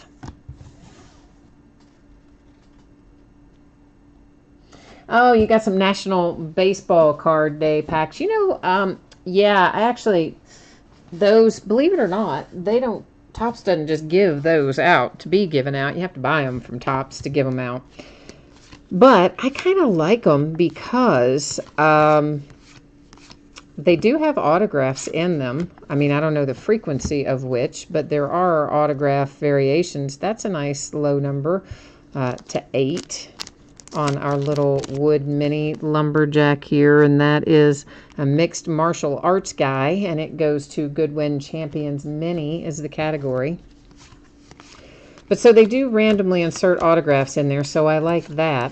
But also, they're not as common, right? So I think if you pull, say, an Ohtani or an Acuna or one of our other good rookies out of there, I just don't think there are as many of them floating around, and, you know, might be able to do something with it. So, of course, they don't let me have those since I don't have a retail store. I have to order them through my retail store, the local card store. So he buys them, and then I buy them from him. And then this year, actually, one of my distributors still had some left after National Baseball Card Day was over. And they did let me buy some of them after the fact. So I would like to buy more of them because, well, frankly, honestly, I wanted to sit down and open up a bunch of them myself. Because I was thinking, ooh, I wonder how often the autographs are, like, inserted. Because it doesn't tell you what the ratio is. So I don't know if it's 1 per box or less than 1 per box, more than 1 per box. I don't know. But anyway, so I did manage to get my hands on a few boxes of them between what he ordered for me that I bought from him and then what my distributor sold me after the fact. Oh, you got an Acuna in yours? Okay, cool. Cool. Yeah, I like those little packs. They do them at the holidays too, but at the holidays, I can't ever get them. I think he uses them all in his store because they limit you, he says, to how many, I guess Topps does, to how many you can have for your location. I'm assuming it probably has something to do with the volume that you do. So I can't ever get the holiday ones from him, but unless a distributor has some left over, maybe they would sell them to me after the fact again, like they did with National Baseball Card Day, but I don't know. But I'm always looking for little interesting, fun stuff like that, because most of the time, I mean, many of you know this, when you're due consolation cards, if you're due several, as opposed to me going and, you know, maybe you're due 5 or 6, as opposed to me going and pulling out one for each of those 5 or 6 specific teams, I often will just give you a pack instead. And that way you've got a shot at maybe pulling something good in it. You know, might get an autograph or a relic, numbered card, insert, who knows, good rookie card, whatever. And I buy all kinds of different stuff for that. Just, as I said, a lot of it's what he has in his store, and I'll just go in and pick stuff out and and like that. And occasionally I branch out and buy it elsewhere from other places too. But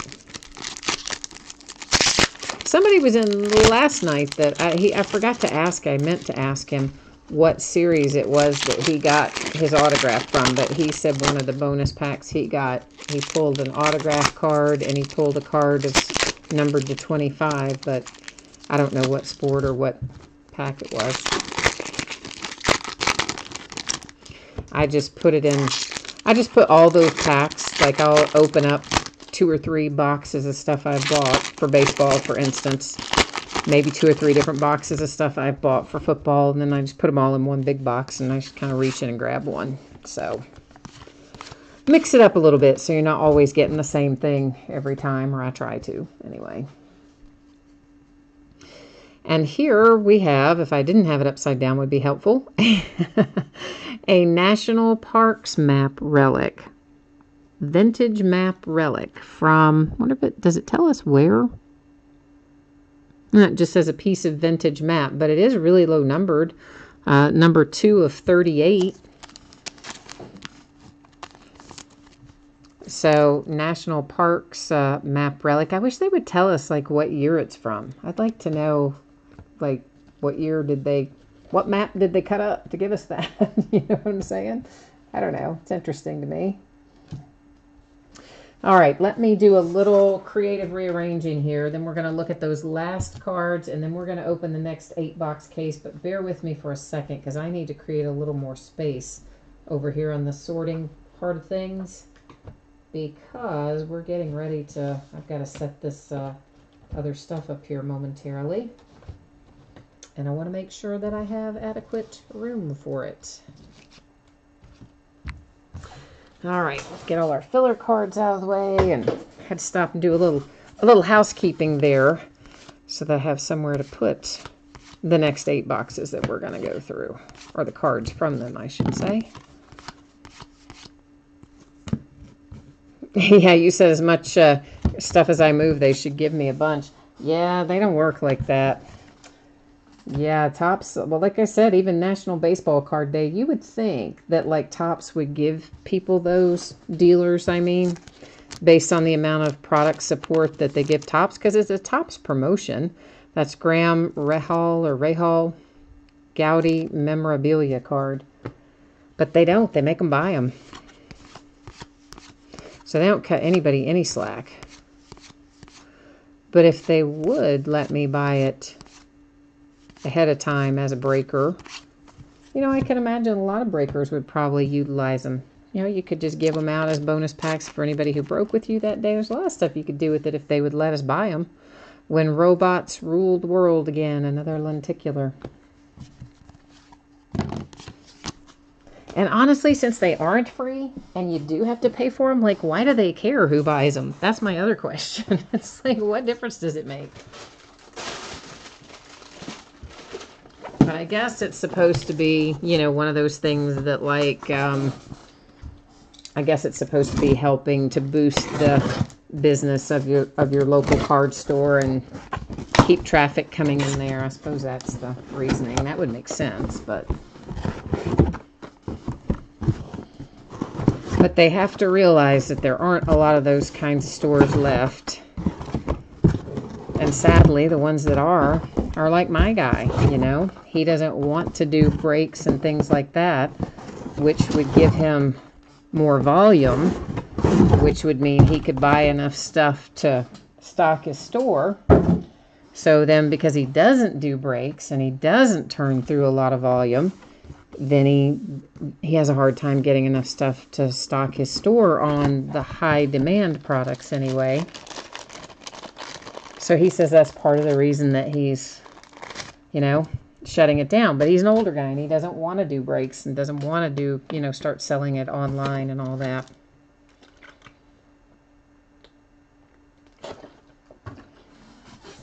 So I think these days, if you have a local card store, you just about have to do breaks or sell online or something to keep your volume up, because if you don't, you know, you end up where he is. He'll order the hot products, you know, he might order 3 or 4 cases of it, stuff that for years he was able to get 3 or 4 cases of it, and now they'll give him, you know, like 5 boxes or something crazy.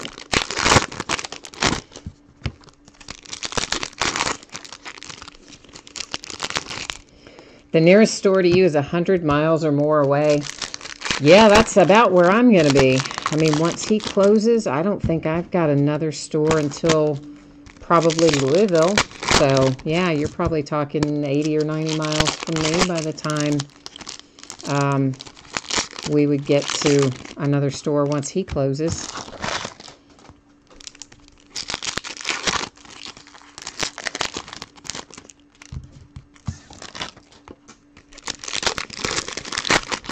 We used to have a bunch here, but I mean, I think probably everybody used to have a bunch once upon a time, but... And we used to also have some comic book stores and things that would sell sports cards, but all those are long since by the wayside as well.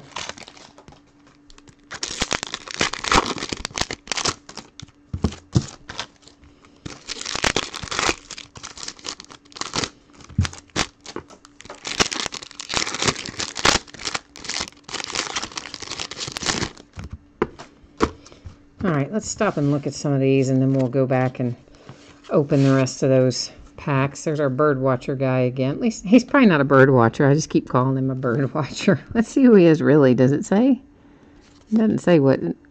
Oh, he's an astronaut. I'm calling him a bird watcher. He's an astronaut, it says.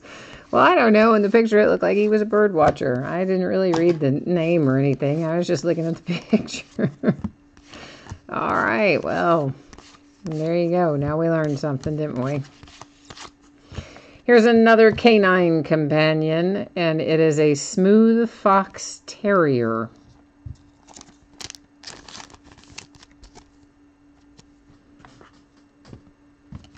Canine companions are flat getting after it tonight. I mean, there have been a bunch of those come out of here. It's certainly been a lot more than what the odds stated of 1 in 100 packs, I mean. That should only be 1 every 5 boxes. Lindsay Weaver autograph. Goodwin autographs is the category that's heading to. And here is a Goodwin memorabilia for Marco Andretti.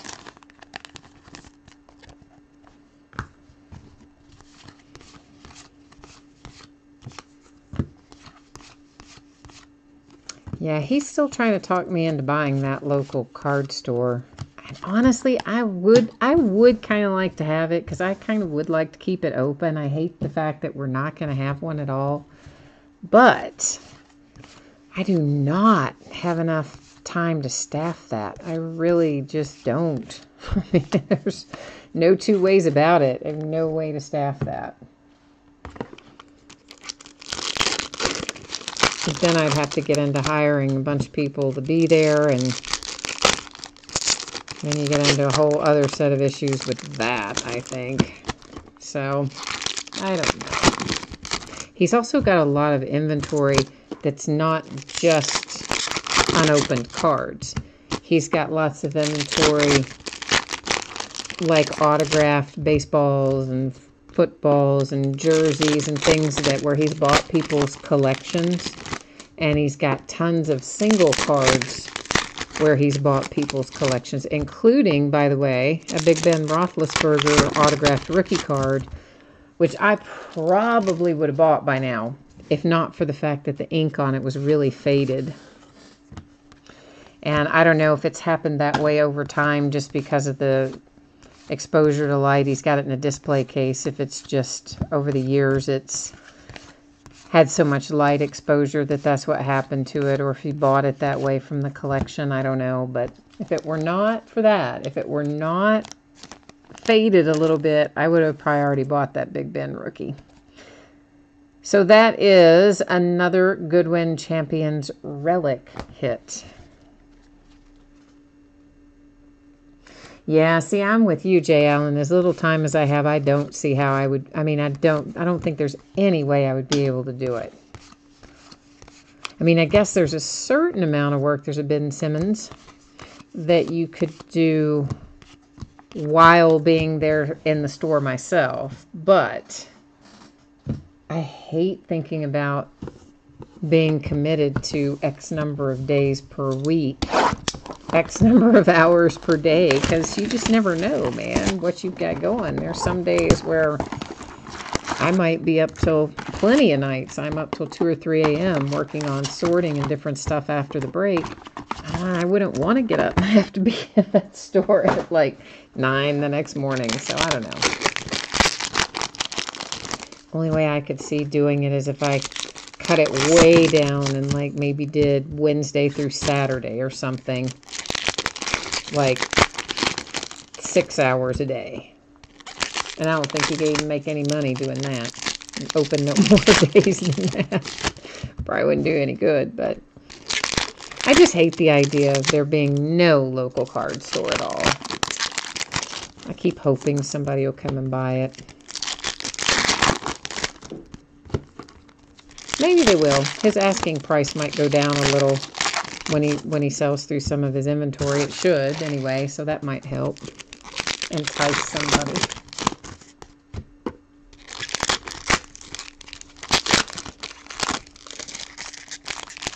I even asked, there's another breaker that I see in there sometimes. We pick up supplies there occasionally from one of our distributors, and I saw him in there week before last, I guess. I said, you know, we ought to go together and buy this store, right? Between the two of us, maybe we could staff it. He goes, no, I don't have any time at all. I said, well, I really don't either, but just throwing things out there.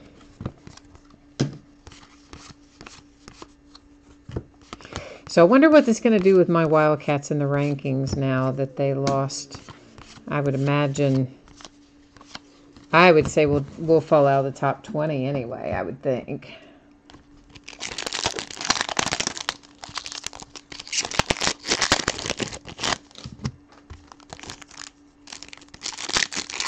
Oh, Joshua, the helmet broke a while back. The helmet broke way back. This is actually, we're on our last break of the night. It was, do you want to know who it was? I should wait. I should ask you that before I tell you who it was, in case you want to go back and watch it later. I don't want to, like, ruin the surprise for you. But Joshua, if you want to know who it is, you can just type in there and let me know that you do, and I'll tell you exactly who it was.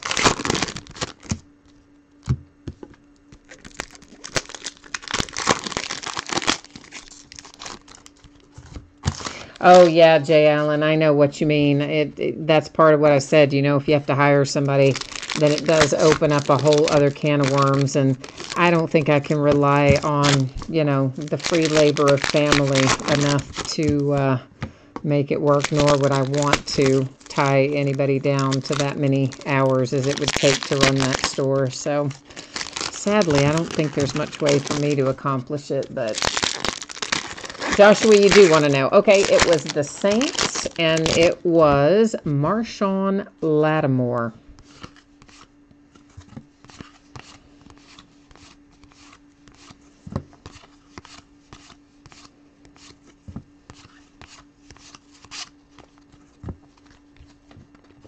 There's another one of our little lumberjacks, but again, that just goes to Goodwin Champions minis, because Mark Coleman there is not one of our other categories. Scott, why are you booing, man? What's going on? You usually boo football, but this isn't football. This is Goodwin Champions. This is multi-sport. We have a Goodwin relic, and it is numbered to 50 for Kayla Day.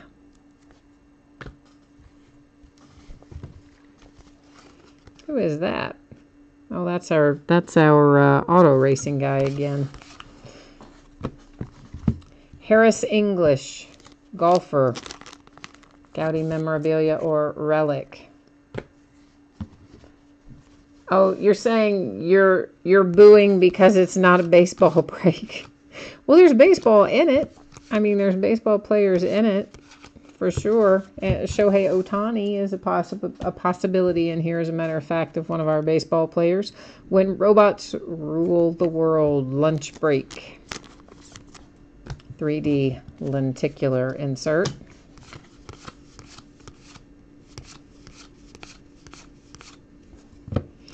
Another Ben Simmons.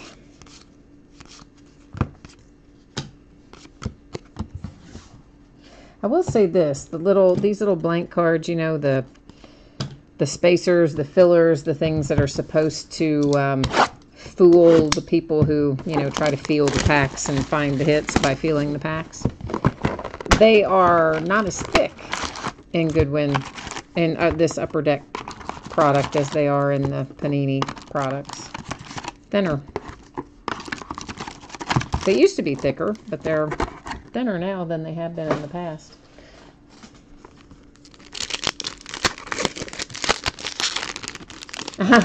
You're just bored. Hey, that's okay, man. You can hang out with us tonight.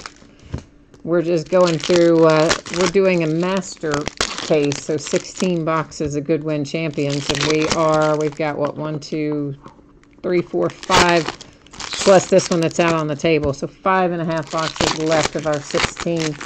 Corey was here, Scott, but he's gone. He wasn't in the breaks tonight, but he stopped by to say hey, and I'm pretty sure he's gone. I haven't seen him type anything in a while. He bought a bunch of stuff himself. He said he ordered like some, I think he said, didn't he say Flawless and National Treasures and like a memorabilia vault and some other stuff that he ordered in, I think. That he's just going to open for himself whenever it shows up.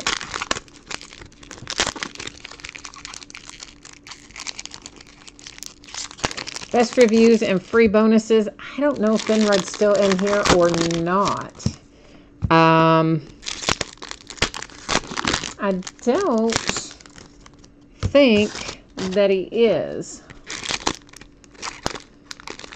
But I can, best reviews and free bonuses, if you send me a message on eBay, I can pass it along to him if you don't connect with him in here tonight.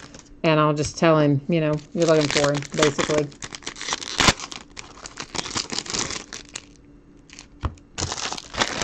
Yeah, I think Scott, isn't his thing Alone in Alaska Adventures? I think that's the name of his blog or his Facebook page or both. I think that's his deal there.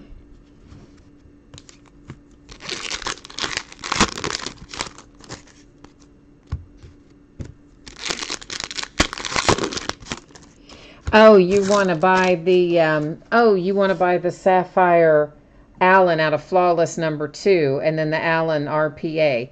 I already shipped out Flawless 2. I got it out today.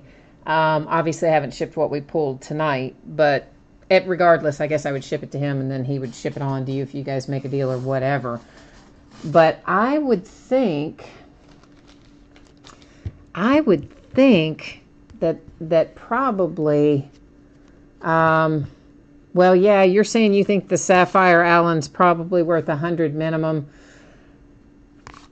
I would say it's probably worth maybe a little more than 100, but Josh Allen's just in a weird place right now.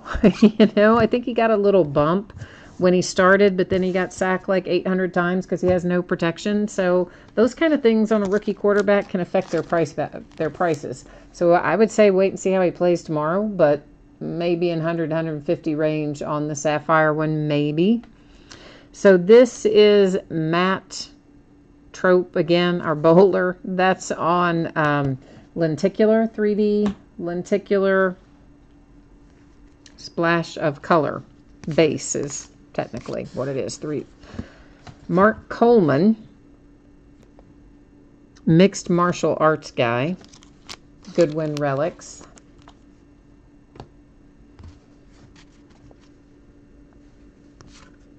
I haven't seen any of his pictures. I'll have to go look up some of his pictures. That would be cool then. Oh, you're saying you have the Sapphire Allen. I got you. You're going to trade that and cash toward the Allen RPA. Now I got you. Well, then, yeah, so I shipped that out already, so you'll be getting that soon. I would think probably somewhere in the range of, I think a little over 100, but again, wait and see how he plays Sunday, honestly. I know that sounds stupid, but, yeah, it will make a difference.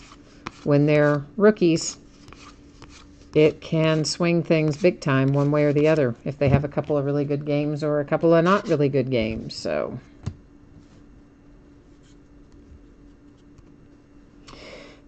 a Manchester Terrier canine companions. We have pulled so many of these tonight. I just feel like the odds are wrong on it somehow, but I know that's what it said. I don't have any packs laying here. The next packs that we get out, I'm gonna look at the back of it again, and maybe it didn't say 1 in every 100, but I thought that it did. Oh, Scott, the Kentucky game. Of course, you know, I started the break tonight at 9:30, so I didn't see the end of it. I only saw a portion of it before I had to turn it off and get the spreadsheet done and come and do the break. But, of course, Jay Allen was nice enough to keep me updated on the score as we went along the way and through overtime and everything. And, I mean, his play-by-play was excellent. Jay Allen's was, and I could envision every bit of it right up into and including Terry Wilson getting sacked on a 3rd down in overtime, like within field goal range would have been. So, you know, it's like, thank you, Terry Wilson. And I'm going to try not to go off on my rant again about that. So, but yeah, Scott, I'm glad I didn't see the end of it. I think it would have been awful.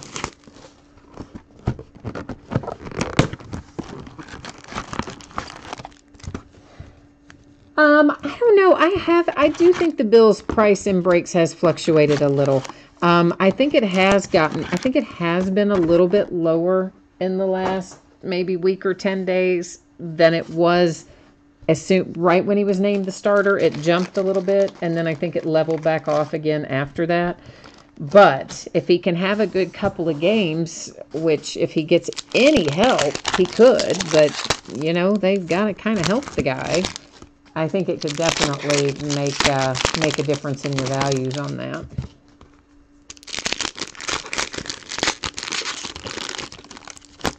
Oh, did the Bills sell for $37 tonight? I didn't even know that. That's so low. I did not know that. Oh yeah, I definitely break on weekends, man. I break almost every night.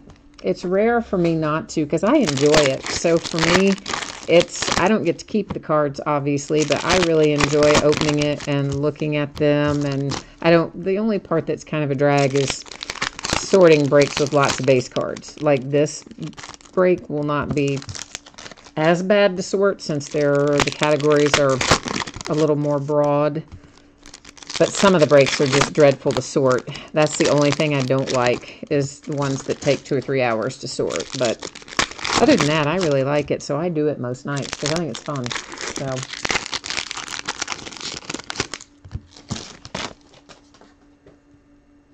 but yeah, that is a really, I didn't even know it sold that low tonight, so that would have been a really good deal, especially with what came out of it for the Bills, because that was a sweet RPA tonight.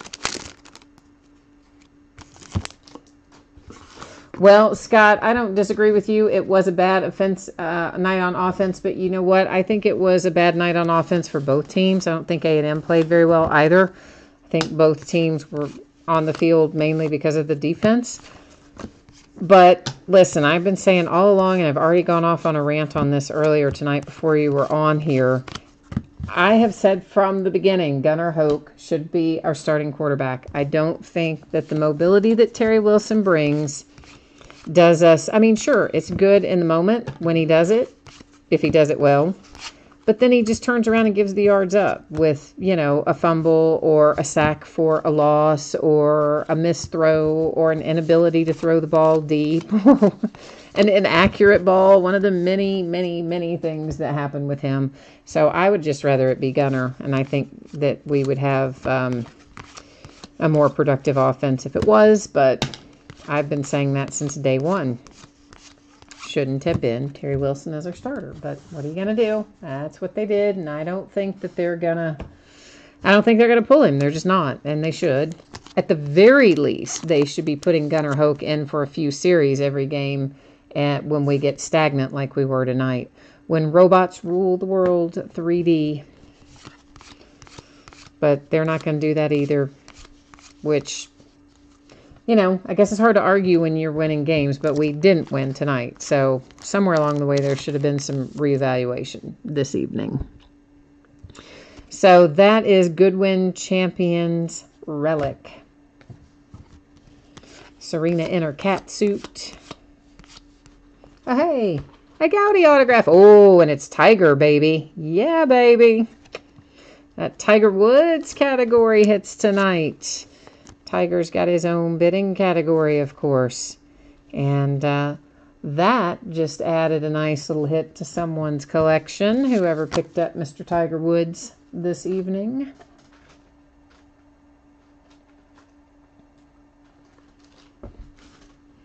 You said there were definitely non-Bills fans getting in on your breaks after the Vikings upset.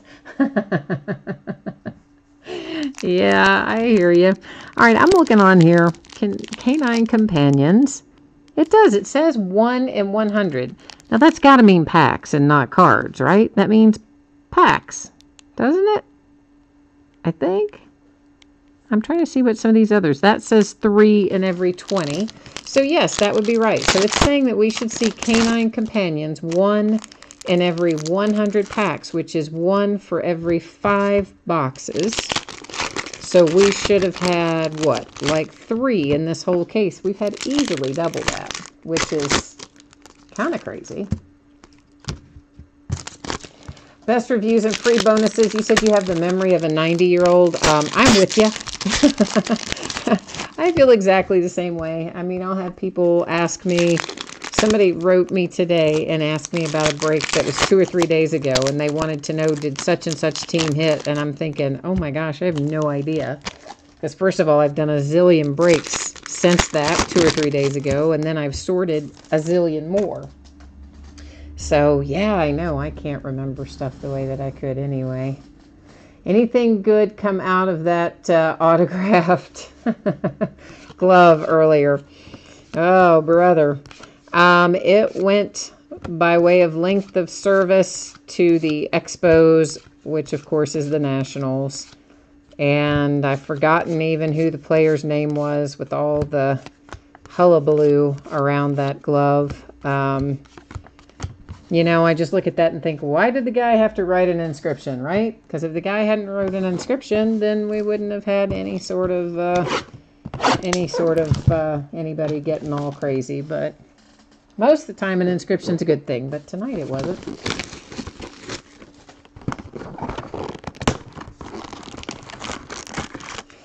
Jay Allen, you said Tiger sold cheap tonight. I didn't notice really too much what anybody went for, other than Ben Simmons. You know, went at a pretty healthy price, which you would expect him to, because this is the only place you're going to get his autographs, and his autographs hold significant value. So that one you would expect to go pretty high. You would also think Michael Jordan probably would be reasonable. I don't know, you know, Serena and Tiger and Wayne Gretzky and those guys probably don't go really high, but you know, that's the reason though still that you break Goodwin Champions, is to get some of these autographs that you can't find anywhere else. So if you want to get them, you've got to buy them either secondary market, or you got to hit them in the Upper Deck Goodwin Champions. Scott says the good news is basketball is around the corner. You know what? I'm not by any means disappointed in our football team as a whole. I mean, we've had a fantastic start to the season. Frankly, I figured we were going to lose one or the other between A&M and Missouri. I kind of, in the back of my mind, thought that A&M was the game we might lose. And then when we ended up scoring first tonight, I thought, okay, maybe I was off the mark. Maybe we are going to be able to win down here. But not terribly surprised that we lost. We'll have a bye week. We'll go down to Mizzou, deal with that, and see where we sit after that. Now, if we also lose to Missouri, that will be a problem. But losing to A&M and then winning at Missouri, we're still fine.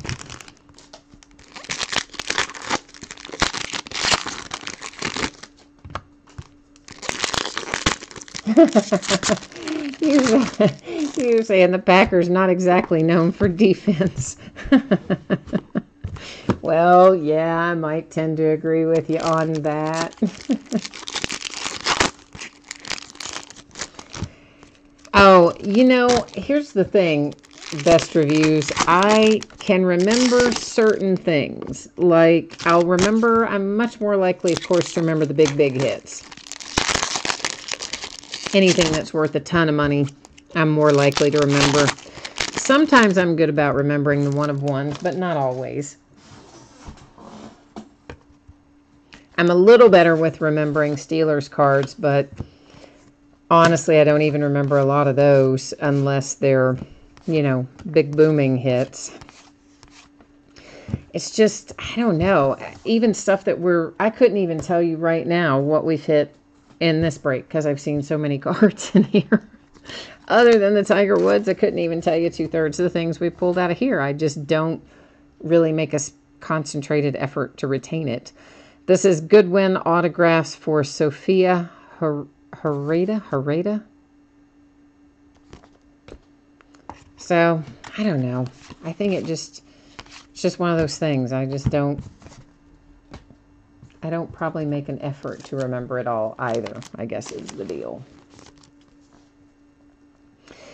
Canine Companions Bulldog.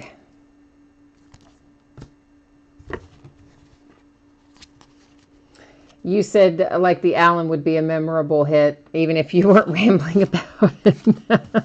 Well, you're not rambling about it, first of all. But Secondly, I would probably remember that at least for a short period of time because it's a really nice patch.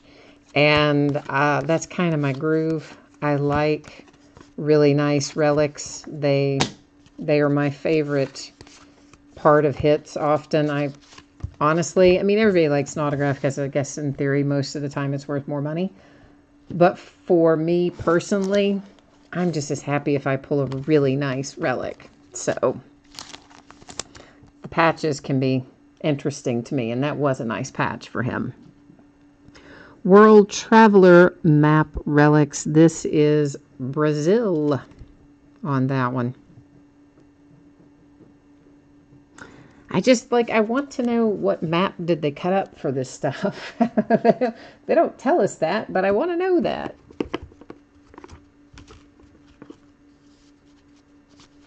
You said you don't recognize most of the names in Goodwin Champions. Well, there's lots of different guys in here, right? I mean, there's auto racing, there's like this, there's hockey. I mean, there's pretty much every sport under the sun. There's UFC, there's mixed martial arts, of course, our basketball, football, soccer, golf, bodybuilding. I mean, you name it, it's in here. I mean, that's a BMX guy. We've got bowlers. So, I mean, some of them I don't know either. Some of them I do, some of them I don't. But they put a wide variety in Goodwin Champions.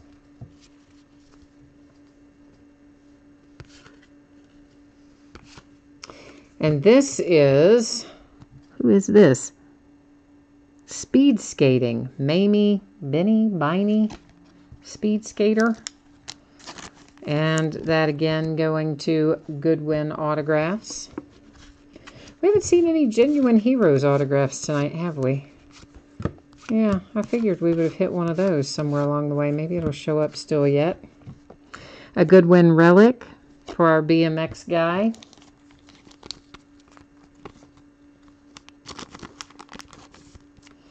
Yeah, Flawless, of course, does have nice relics. I mean, anytime you get into the higher end stuff with Panini, Immaculate is another one that has really nice relics, but they're not always patches in Immaculate. You know, it's also where you'll get, you know, pieces of the cleat and glove relics and all kinds of interesting stuff in Immaculate usually. But they have good patches. Of course, Flawless does. National Treasures does. So for sure, they have their sets that have really nice stuff in them from a relic standpoint. Although, we pulled some nice relics out of some other stuff this year, too. Might have been, if Greg was still on here, he could tell me for sure, but it might have been out of XR or Certified. It was one of the two, XR or Certified. We pulled like the dolphin for the Dolphins. Oh, I was so excited. I love it when we pull part of the mascot. If it's an animal, you know, like the Cardinals, the Dolphins, the Ravens. Well, the Ravens have that, they don't use an animal. They use that weird, what's the word I'm looking for? Crest is their logo. But any team that has an animal as part of their logo and we pull the animal as part of the patch, I'm like over the moon.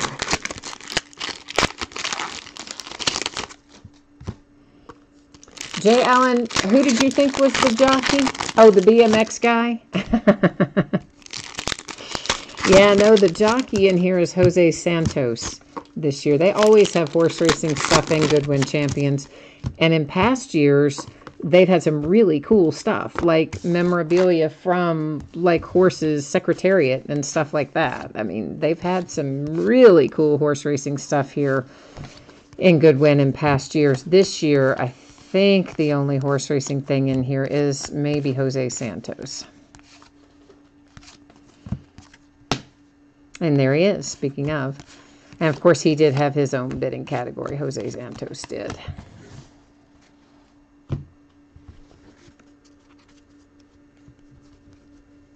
Yeah, I liked, oh yeah, you remember the dolphin patch too then, right, Jay Allen? Okay, so was that in Certified? It might have been in Certified instead of in XR. I can't remember 100% which one it was. Maybe certified.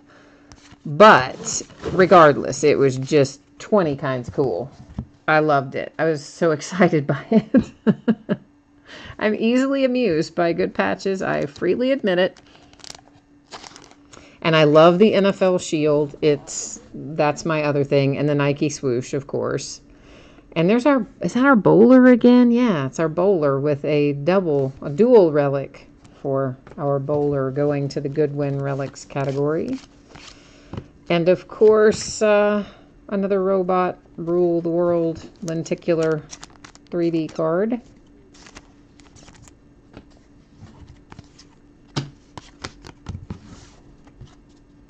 XR did have nice patches in there too, though, for sure.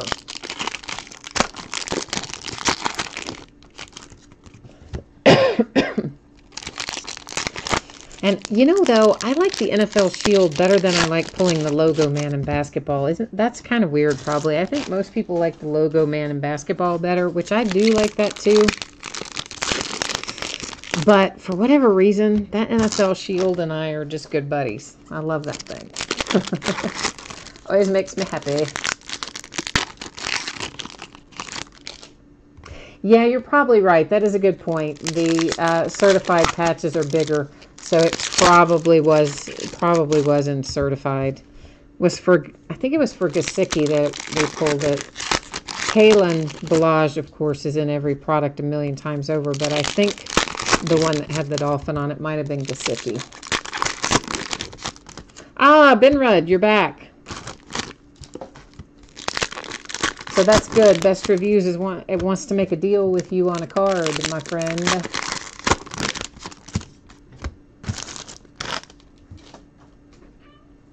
Oh, you pulled the Zeke to 5 RPA certified in 2016. Nice. Nice, nice.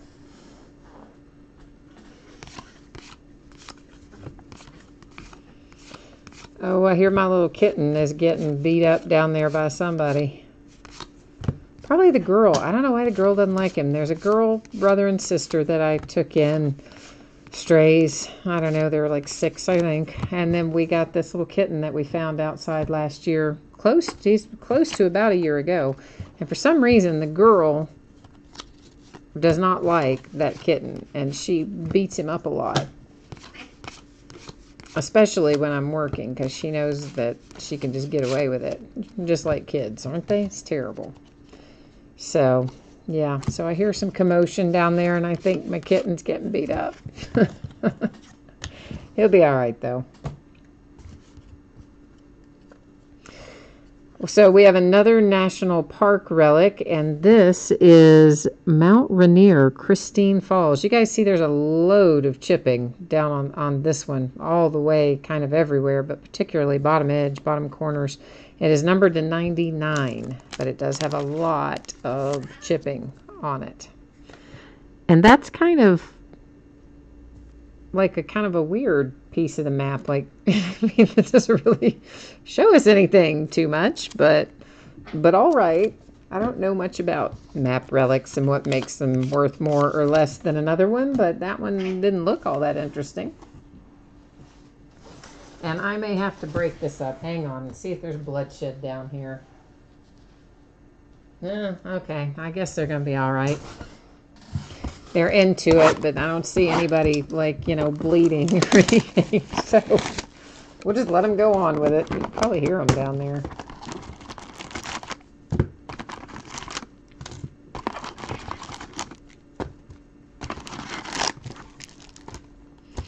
Okay.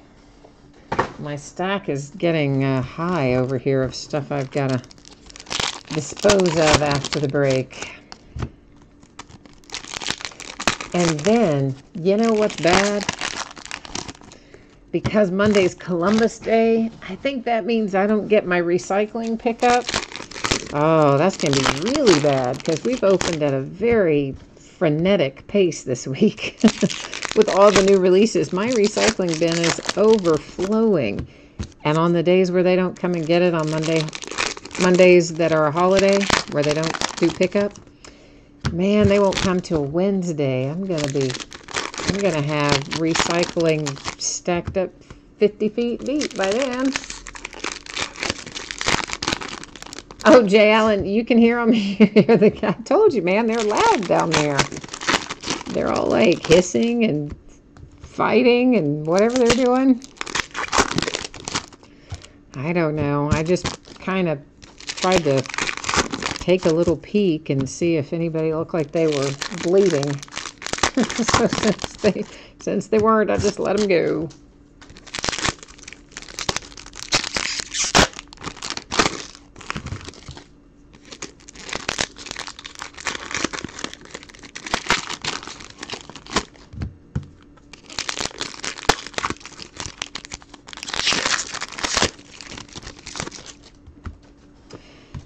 All right, we are, believe it or not, we're in the home stretch a little bit. So we're not, I kind of thought tonight between the earlier stuff that we opened in the Goodwin, I thought we'd end up at about 2 hours, and it seems like I'm going to be off by a little bit. We're going to be probably closer to 2.5 hours.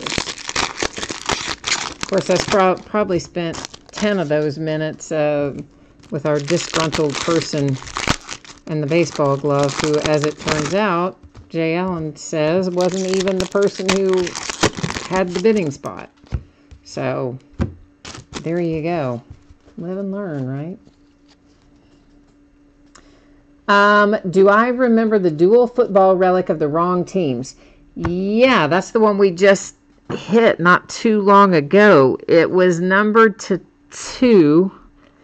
It was, the relics on it were the Dolphins and the Ravens, but those were not the teams on it. The teams on it were who? Like the Bears and somebody, I don't know. But the relics themselves were Dolphins on the top and Ravens on the bottom, but that's not what they should have been. I can't remember who the players were on the card, though, but it was numbered 1 of 2, and it was really recent, so it had to be out of whatever we're just... What have we been opening even? Isn't that awful? I'm like, what have we been opening? So it must have been out of, was it out of XR, I guess? I think I took a picture of it, so I probably have a picture of it, because eventually, one day, I'll get an Instagram page up or actually use my Twitter account or something. So I did take a picture of it, but that's, I don't know what I can tell you beyond that. So another World Traveler map relic. This one is out of Mexico, and that's like a cooler relic. That's a cooler piece of the map, and that one's not even numbered. Our national park map was just kind of not as cool, and it was numbered.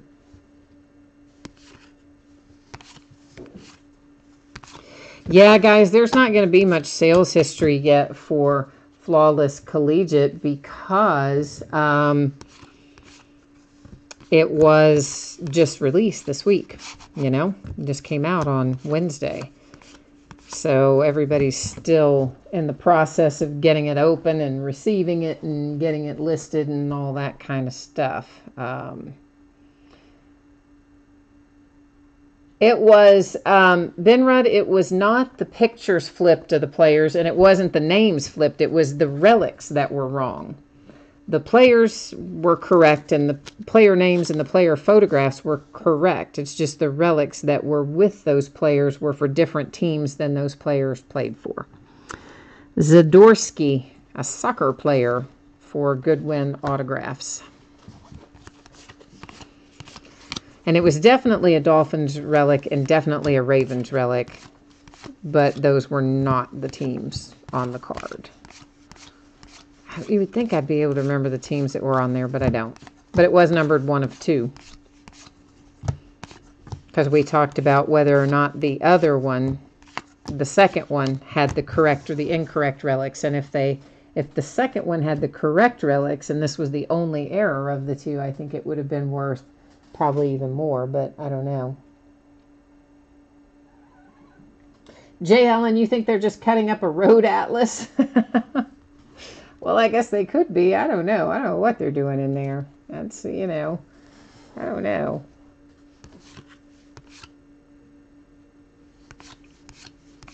What are you looking for, Benrud? You want to see you want to see the Flawless hit from tonight? I can show it to you again after we finish up Goodwin here. If you are so inclined, if you want to take another look at it, I'm happy to do that after we finish this.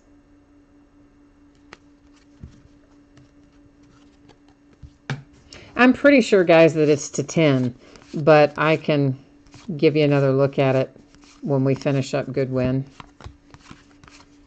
But I'm fairly sure that the Josh Allen was to 10 because it was definitely a low number, and I'm pretty sure it was 10. But we'll find out for sure shortly if you want to.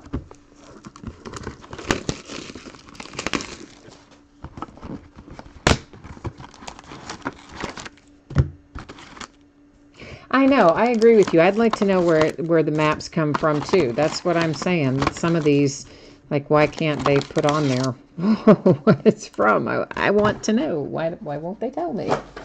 So I guess it's a big secret. I was hoping we'd pull a Jungle Book card. Maybe we still will, but I would love to pull a Jungle Book illustration card out of here tonight. I think that would be pretty cool.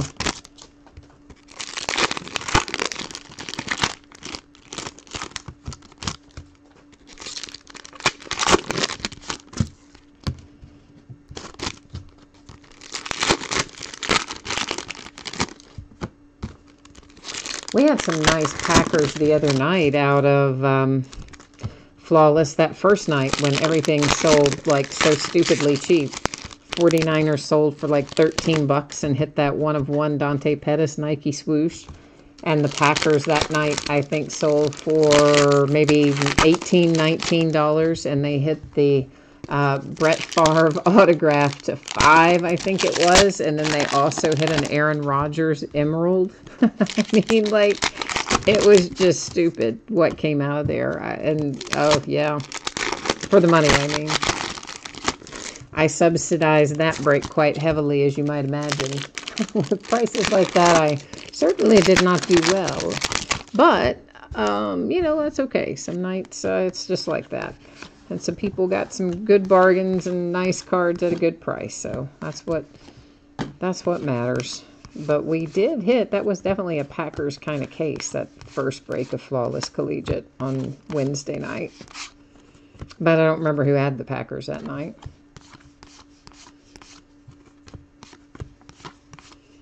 It could have been Ben Rudd. I don't know if he had him that night or not.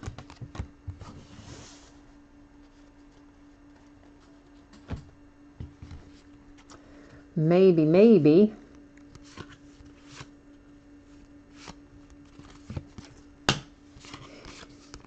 Yeah, I don't know. Like, I think kind of Jay Allen, it would be cool if they were rare maps, but then kind of not cool. Because, like, if they are really rare maps, should you be cutting them up to put them in a trading card? So, on the one hand, it would be cool. But on the other hand, I'd be like, ooh, I don't know if they should have cut that up. So, I don't know what's happening here either. This is a World Traveler map as well. This is Yemen. And, yeah, it just says map relic. So, it doesn't.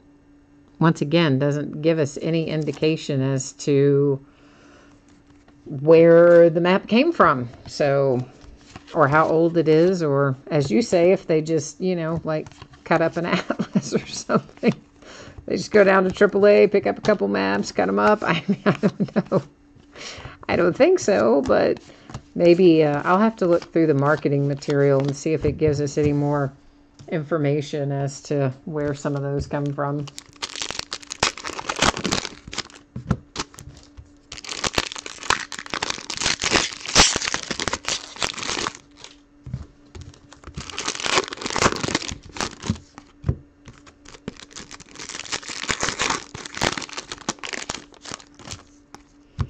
Oh, you're saying if a map is frayed on the edges or torn, it's okay to cut it up? Well, I didn't know that. I don't really know anything about map collecting at all. But that's good to know. So they could be buying like stuff that's cut up and cut it up more. Speaking of, you guys want to hear something wild. Do you know the street artist named Banksy? He's like a kind of a somewhat famous guy. What do we have here? This is Oh, I don't know if I'm supposed to, am I supposed to show that? What is this? It's a robot, when robots rule the world artist autograph. It's got a code kind of thing on the back though, and I don't know if I'm supposed to show that or not. But there it is, signed right there. So that's got to be kind of rare, right? Like, I think. I guess that code thing on the back doesn't matter. But anyway, it's an artist autograph for when robots rule the world. And that, I think, is probably pretty cool. Of course, that's the category it goes to as well. And another robots rule the world here.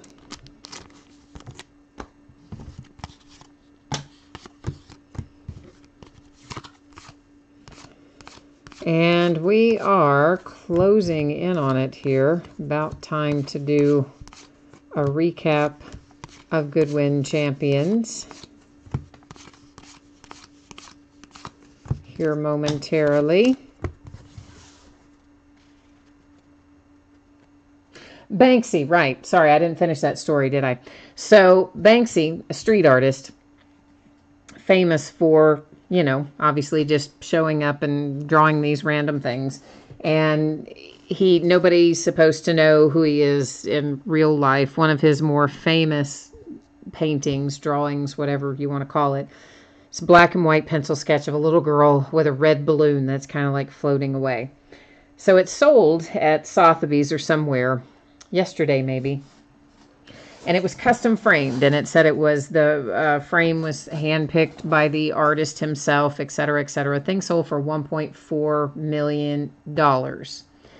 And as soon as the hammer drops on it and it's sold, an alarm sounds, and there was a shredder, a paper shredder built into the frame. So the paper shredder starts going and shreds the print right after somebody just bought it for $1.4 million. Because Banksy himself had built a shredder into the frame for the sole purpose of shredding it when it sold at auction. Can you believe that? This is just crazy. But anyway, that is what happened, so... All right, let's try and recap this. I say try to because I don't know if I've stacked all kinds of things in here, I think.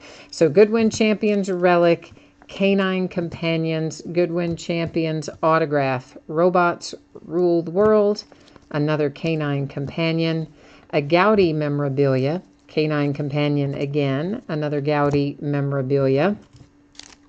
This is a splash of color base is where it goes, but it is lenticular, so I think that might apply to your chase, if you will. This is a Goodwin Mini that will go to Goodwin Minis, but it is numbered 8 of 8, so I set it aside. Then we have a World Traveler Map Relic, another World Traveler Map Relic, a National Parks Relic. That one, you know, with lots of chipping there along the edges and corners of it. Another Robot Rule the World, World Traveler Map, another National Park, and it's numbered to 58, and I should have shown you this other National Park is also numbered, it's to 99, so there's both of those. And this is Robots Rule the World. This is Goodwin Champions Memorabilia, Canine Companions Patch again. Goodwin Champions Memorabilia and Relic, same category, guys. So a Goodwin Champions Relic, I should say. Robots Rule the World, an Aviation Relic. Goodwin Champions Autograph. Another Canine Companion. Goodwin Champions Relic. Robots Ruling the World, a Robots Ruling the World signed by the artist. And a Goodwin Champions Autograph. Goodwin Relic, Goodwin Autograph, a Tiger Woods Gaudi Autograph, nice.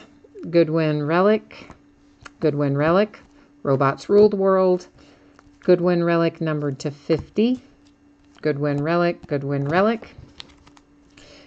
Autograph, Robots Rule the World. This is Goodwin Inscriptions, so that goes to that category, Goodwin Inscriptions. Robots Rule the World, a World Traveler Map again. Goodwin Relic, Goodwin Autograph, Goodwin Relic. Another, this is a splash of color once again, but it is a lenticular, so I think it's probably involved in the chase, perhaps, for the bounty. Another canine companion. That one's a rat terrier and a canine companion hound. So look how many of those. 1, 2, 3, 4, 5, 6, 7 of those. And they should have been falling roughly one every 5 boxes, I think. So we really kind of cleaned up on those. We already looked at that, I think, but that obviously is Goodwin autographs too. Okay, so that is the recap of our Goodwin break. I think you guys wanted to see the Josh Allen again. Let me get this set off to the side. I'll find the Josh Allen over here in the sorting area, put it up for you from the earlier break of Flawless Collegiate. As soon as I take a look at that, we will put the info back up from the spreadsheet for anybody who wants to see it again. Meanwhile, let me find Josh Allen. Yeah, there it is. It is numbered to 10. I thought that it was. So once again, this is from the earlier Flawless Collegiate break, but somebody wanted a shot of it, wanted to see it again. So there it is for your viewing pleasure this evening.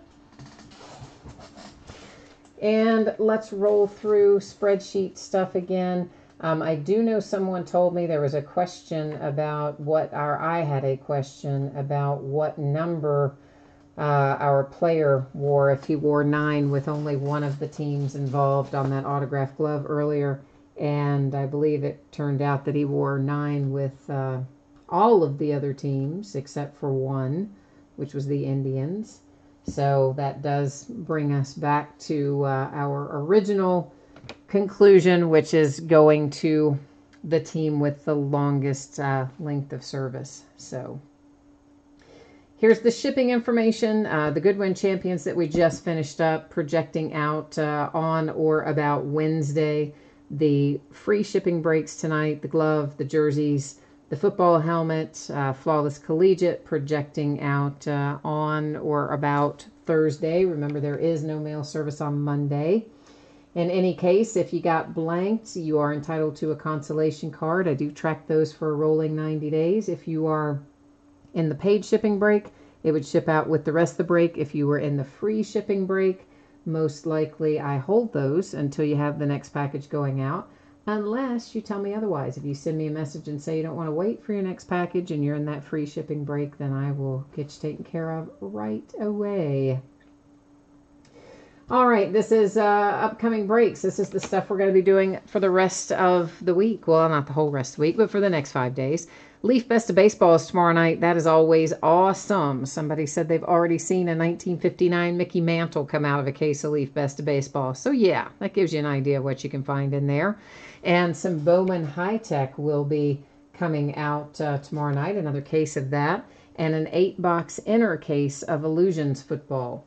On Monday night, we'll open a half case of basketball jerseys, some Archive Signature Series retired players, more Flawless Collegiate, more National Treasures baseball, and some more Impeccable basketball. Tuesday night, we'll open an autographed baseball bat and then a full case of Contenders Draft Picks baseball.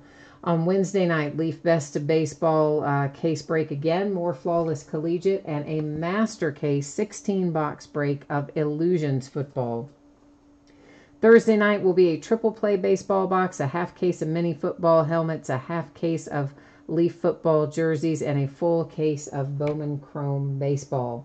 So that's what we are looking like for the days ahead. And I think that has got me wrapped up for tonight. So once again, thank you everyone for joining me. I appreciate you being here, and I hope that I will see you again on another break. You can always come by and hang out and chat, whether you're in the break or not. I'm always glad to have the company. So hopefully we will see you again soon. Enjoy the rest of your weekend. Bye now.